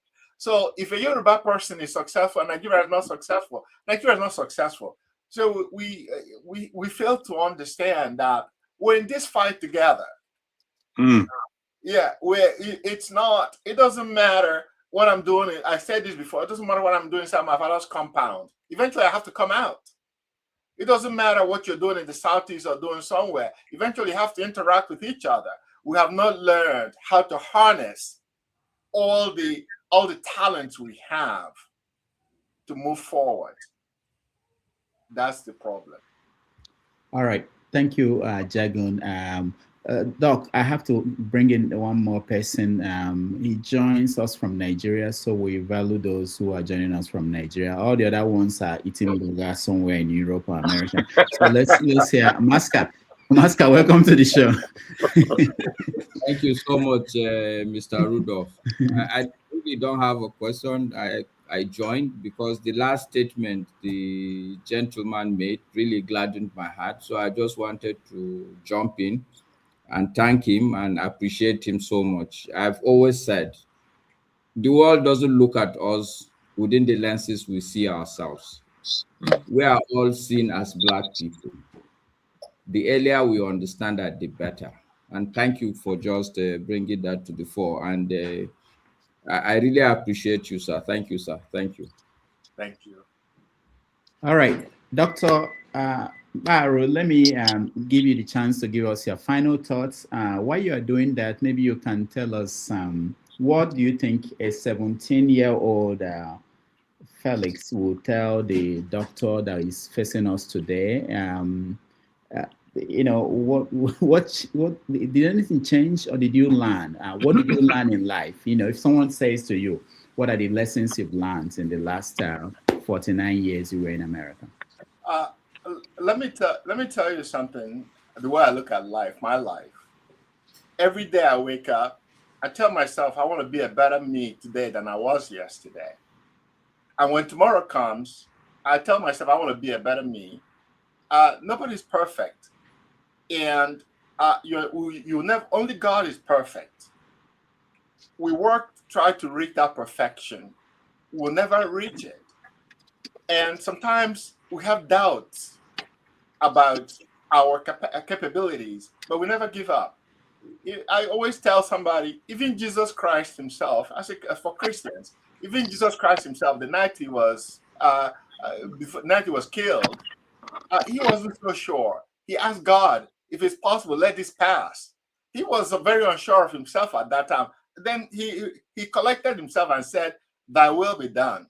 So you always have to look at yourself as a work in progress. If I go back and look at the time I was 17 years old till now, I wouldn't change anything, because I opened myself to learn, and I still open myself to learning. I have not, even though my tank may be half full, but there's still enough for me to keep on learning from. I learn from my mistakes. What I try to tell myself is not to make the same mistake. And I try not to judge people by what they believe in, because they have a reason. I try to explain to them my own belief, why I believe in what I believe in. I try not to judge them. And I'll ask them questions about, why do you believe in so and so? If you're telling me that the sky is green when I saw that the sky is blue, I'd like for you to explain it to me so I can understand how you arrive at that particular conclusion. And try not to judge anybody, because we're not perfect. And also, because age doesn't really matter in a sense. My mom used to tell me, and this is for stay humble. My mom used to tell me that at her age, what she's lying down and sees out there, and even if I'm standing, I won't be able to see it, because from experience, she's seen more than I'm seeing standing. I learned from that, because experience matters. That's why older physicians teach younger physicians to acquire the skills that the younger physicians don't have. And that's why I decided I want to be a professor, a medicine professor, because people taught me. I didn't tell them that I'm better than them because of my age. They have better knowledge and skills. I humbled myself enough to learn those skills. And over the years, I accumulated my own wealth of knowledge, which I'm passing down to the next generation. If you get into medical school and you think you know better than your professor, that's the beginning of your failure. I rest my case. Thank you so much, Dr. Fidelis Mkparu. Hopefully, next time we call you, join us, and that time we're going to get pictures and videos of your son dancing. I didn't know this. I would have. No, anyway, next time we are going to. My son is the Ojoro traditional dance. Yeah, he does that very well. Okay. And he has performed in events. All right. Very good. Very good. We are going to talk to you again next time. Thank you so much for being here. For those who are watching, next Sunday, we are going to have someone from the government, the senior special assistant to the president on public engagement. Since the president cannot engage with us, he's sending his special assistant to come and engage with us. So if you can join us next week, we will appreciate that. Dr. Mkparu, thank you so much for being here.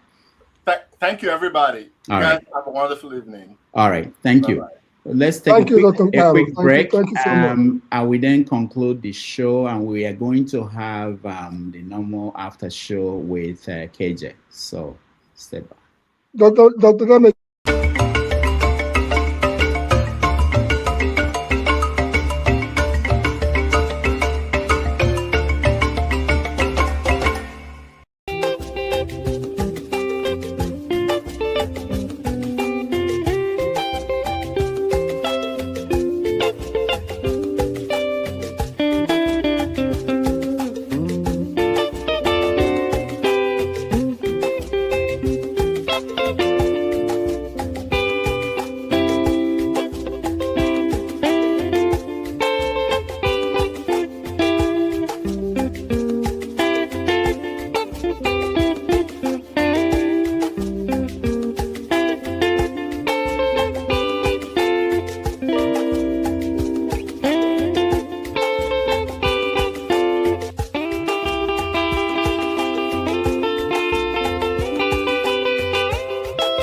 Welcome back, everybody. Thank you so much for being part of the show today. I hope it was worth your time. I thank you for being here. Let me thank those that supported us, and we are going to have an after show, which is where we are going to discuss what happened here today.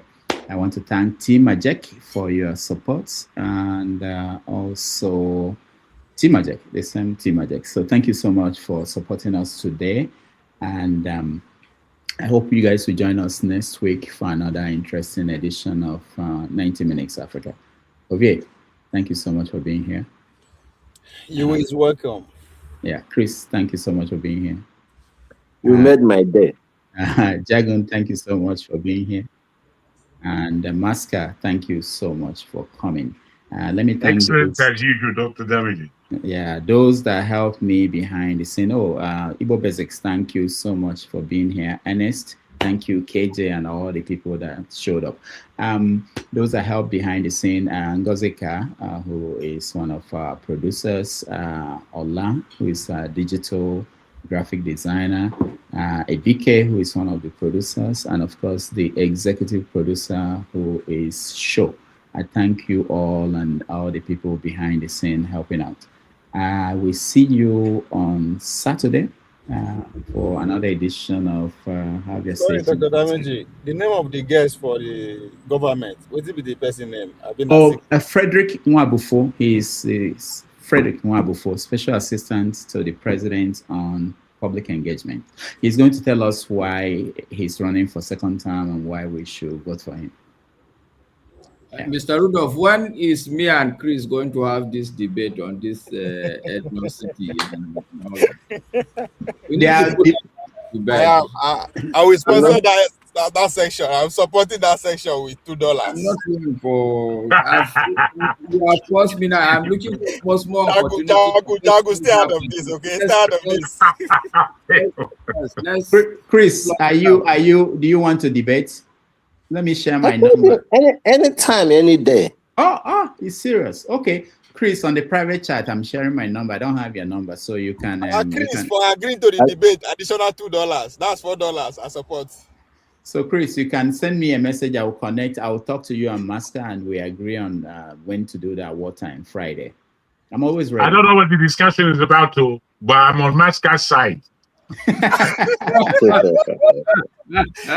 This is trouble. Yeah. So that will happen as long as Chris, if you answer my call, and I will set it up. So, all right. Thank you, everybody, and we see you. I may stop by. I want to hear what you guys have to say on the other when KJ hosts the after show. Dr. Gomez, is this a continuing reel or a different? A different stream, yeah. Oh, okay, yeah. Let me share for those who do not have. Okay, let me share the link to that stream. So if you want to join, KJ should be on immediately. I think he left to get ready, but I'll share the link before I close this stream.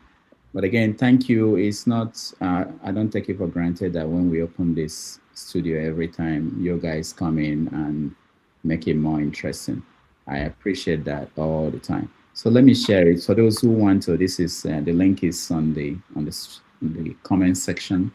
You can click on that and join KJ. I will try to stop by. Though sometimes when I say that and I leave here, I go and eat and then I become sleepy.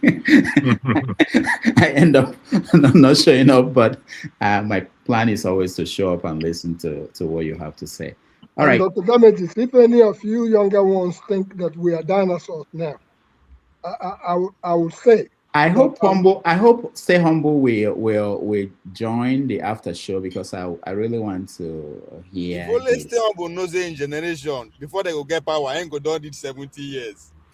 You know, go talk like that. I want him to come and explain more. Maybe there's something that he wanted to get to that we didn't get, or that the structure because of time constraint he couldn't get to that. But we want to hear from him. Yeah. Anyway, thank you everybody. I will see you guys later. Where's the link? The link I shared it now. It's on the comment section. It's on the comment section. I have to go to start watching, not on this private chat. It's also. Oh, you want the private chat? I will share it too on the private chat. KJ has gone to spray perfume before he appear on no, KJ has gone to put on his three-piece suit. All right, thank you, everybody. I will see you guys.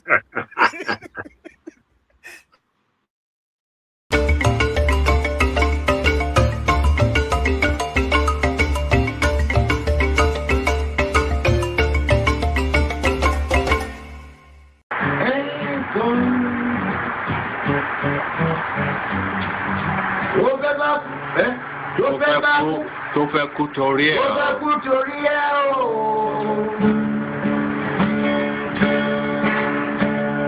Ọwọ́ ẹni ló ti ṣàánú kọ́.